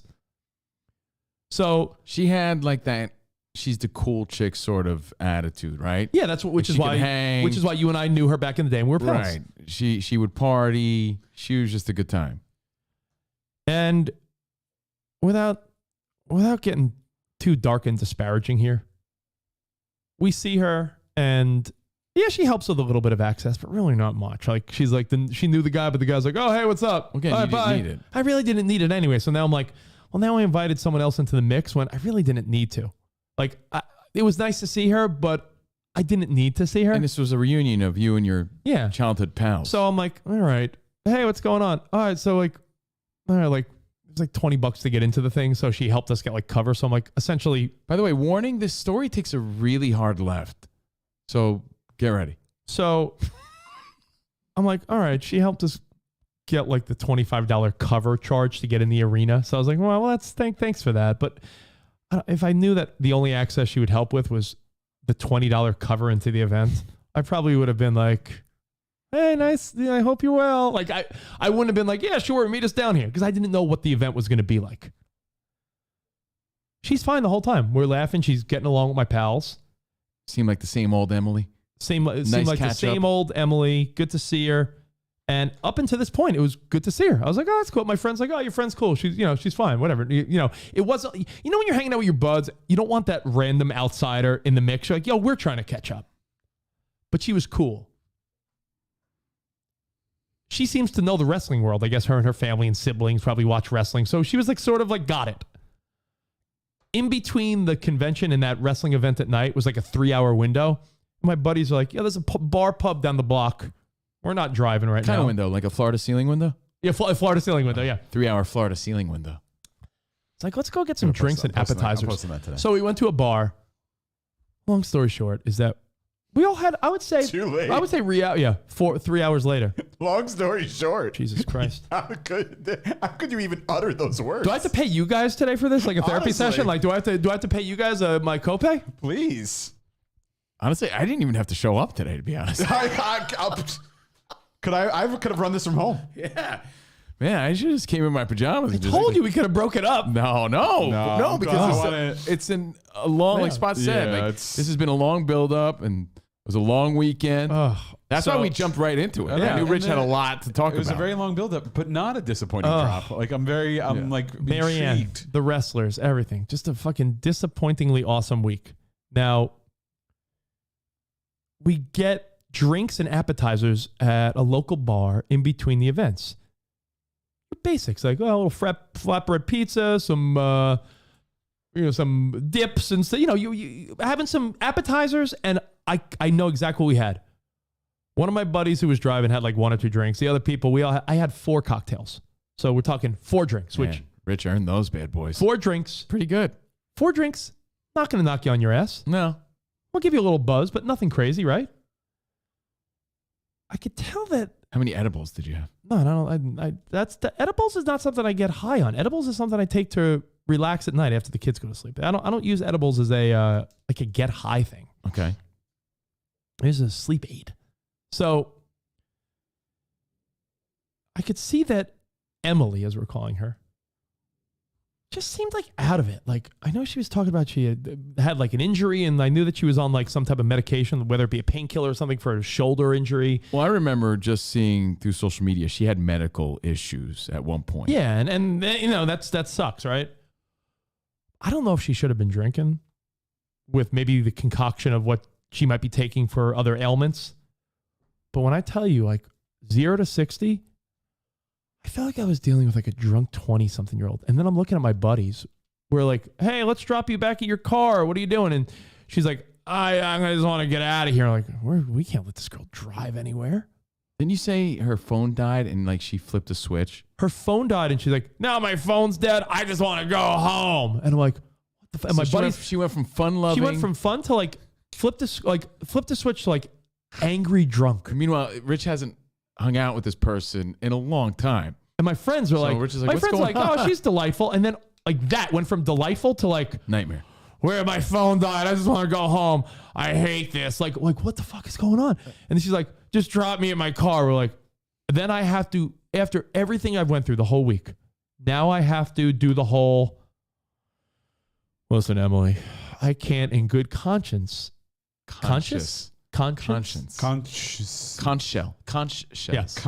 I can't in good conscience. Conscience. Yeah, I can't in good conscience let you drive right now. She's like, don't tell me what to do. I'm driving. I want to go home. I'm like, you live 40 minutes from here. If you lived 5 blocks away, maybe I'd follow you in another car and you drive 20 miles an hour. I'm human to human. Look me in the eyes. I can't let you drive right now. Didn't your friends say she's a mess? My friends are like, what the? Because up until this moment, she was like, great. And all of a sudden, her eyes started getting wonky. Wonky. Something must have hit. And I was like, Jesus Christ. Then I'm telling my buddies, like, guys, I am so sorry. I'm so sorry. I don't know what. She's getting belligerent. I'm like, guys, Walter, Jeff, I'm so sorry. And she's like, just fuck it. Just drop me in my car. Don't tell me what to do. And I'm like, I'm a grown 42-year-old man that just had a crazy 4 or 5 days of my life. Guess what I don't need? Someone I'm not even really friends with anymore that I have to now play the role of like good cop, like give me your keys. Babysitter. I'm a babysitter to a drunk 40-something-year-old woman. How many drinks do you think she had if you had 4? Probably four, but I'm saying maybe it hit her because she was taking something else or something. I don't know. Maybe like medication. So I'm like, Jesus watch Christ. Blue Streak on Like, what the fuck is Did you going on? order awkward burgers for appetizers? Like awkward sliders, maybe? My buddy's It's so awkward. My 'cause, buddy- again, Rich is the one that vouched for this girl. She's cool, right? She's cool. Now she's causing a scene in the middle of Rich's reunion. my buddies at this point are like, what the fuck? And I'm like, listen, when I tell you everything was 5 minutes from each other, I was like, our hotel's there. I'm like, my buddy Walter wanted to go back to the hotel to like change or something. I was like, when you go back to the hotel, come back to the hotel with us. I'm like, you could sit in the lobby, get a cup of coffee if you want to lay in the bed or something for a little Charge your bit. phone. I'm like, charge your phone, lay in bed, just like, you know, like we have a half hour where like, I was like, I could maybe try to help her. And now I'm just getting aggravated. I'm like, what? Like, this is not, guess what? I didn't come to New Jersey and the East Coast.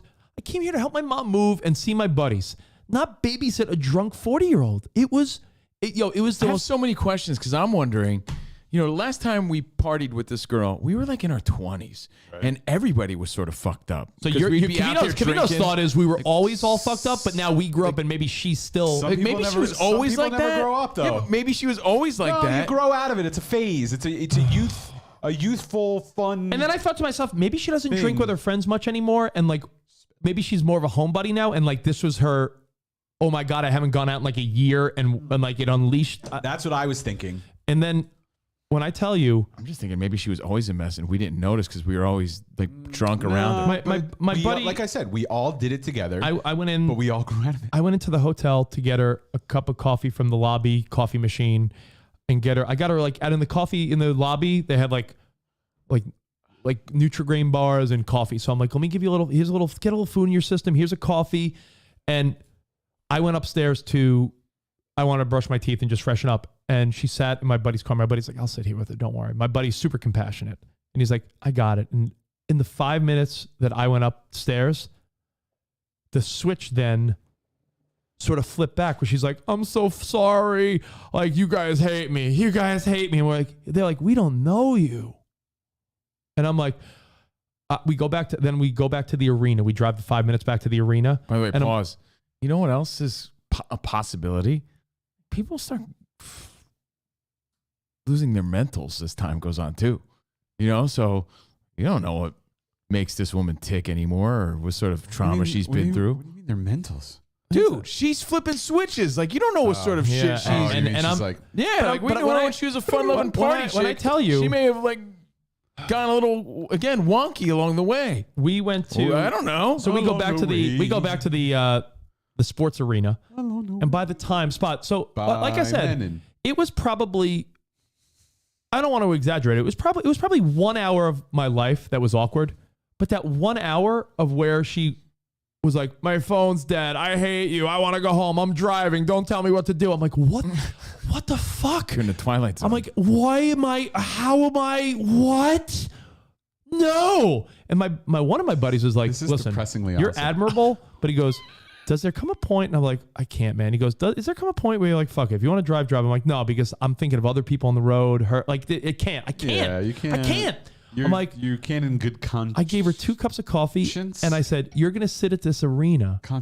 Sit at this arena because the wrestling event started in like an hour and a half. I go, we're going to go back to the hotel. Sit at this arena. Find one of your wrestling friends that you know, the guy that runs it. Here's a cup of coffee. Here's a phone charger. I got a question. Should I order dinner? Is this going to go on much longer? No, bro, I'm done right now. And let me tell you, I skipped lunch. again, Should I order dinner? there's such a theme of today's show. I got this girl a charger, coffee, nursed her back to fucking enough sobriety to function. We'd go to this little fucking wrestling event. And I give her a hey, all right, I'm leaving now. Goodbye. And much like my story earlier, I didn't get a I'm sorry or thank you or anything, as if it didn't happen. Yeah, Rich said once they got back into that event, there was no other conversation about what he previously dealt Like, with. did you forget the Have you heard hour? from Emily since? No, I've not heard from That's Emily what I was since. shocked to hear I was too. like, in a 1 Not even a good to see you? in a 1 hour period, In a 1 hour period, I went from Really odd. in a 1 hour time period, it went from fun to see an old pal to phone died, drunk flip out. I want to drive home. Fuck this. I got to go home. I want to go home. I fuck everyone. Cause the scene. Cause the scene to let me get her coffee, a phone charger. She had a flip out moment where it was like, you guys hate me. Everyone hates me. Blah, blah, blah. Sort of out of it. Go, drop her off at the wrestling event. Sober up. You're not driving. Try to be responsible. Come back like a half hour later. Meet her there. See her like, hey, how you feeling? Almost like, what do you mean? What do you mean, how am I feeling? And I'm thinking to myself like... Pretending like nothing happened. So... That's wild, dude. I woke up yesterday morning. And it was all a dream? All of this was a dream. Got on a plane, sat next to... It was all a dream. Sat next to a golden retriever. And then we did our Fox show. Took an Uber back to my house. And then I was heartbroken. You got back to the house? Your mom was there as if it was still the week before. Then I had a heartbreaking moment where Emmy thought I was going to be home when she woke up because I was like, I kept doing, Emmy, how many sleeps until daddy comes home? And she was crying saying, I woke up and you weren't here. And I'm like, and then I came home and Emmy gave me the biggest hug. And she's like, I just want to hug and cuddle you for a long time. So I laid with Emmy and Ben for about an hour and it made everything fucking better. And I felt like, I don't think I'm ever leaving California again. I think that I don't want to leave here. You're going to Texas soon? I'm going to Texas Thursday. Fuck. I want to stay here and I want to do the show with you. I want to dive into work stuff and I want to dive into my pool and I want to trim and play with my rose bushes out front.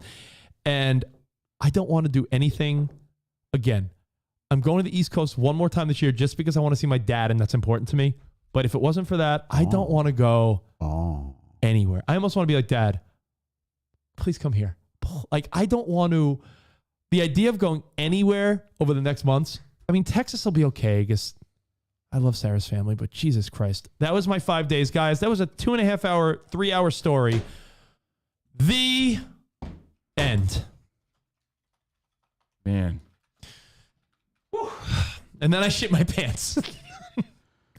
Wow.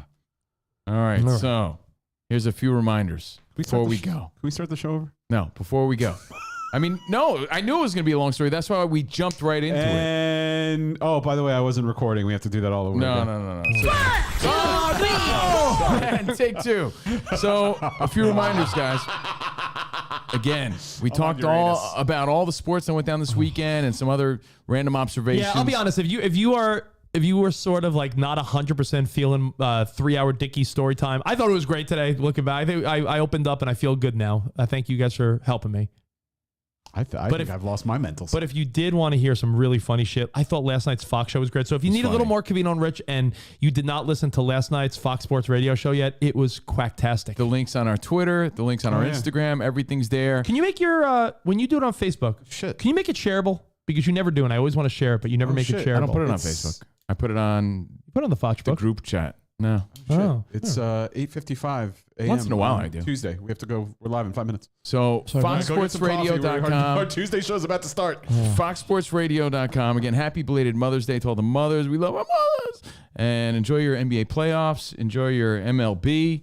And a few shout-outs before I go, because why should you know what? I'll save it for tomorrow. Yeah, save it tomorrow. And catch me on Lithium and Turbo. I'm on Lithium right after this on Channel 34 SXM. But thank you guys. Have a great rest of your Monday, and let's make it a fun week. Hey, guys, thanks for letting me vent. Story time was fun. I feel way better now. Now, let me go get my mom her banking info. I got to get Marianne her banking info. No, you got to send her a DVD player now. And that, too. Jesus Christ. I will see you guys tomorrow. Arrivederci, baby. See you in the promised land. Goodbye.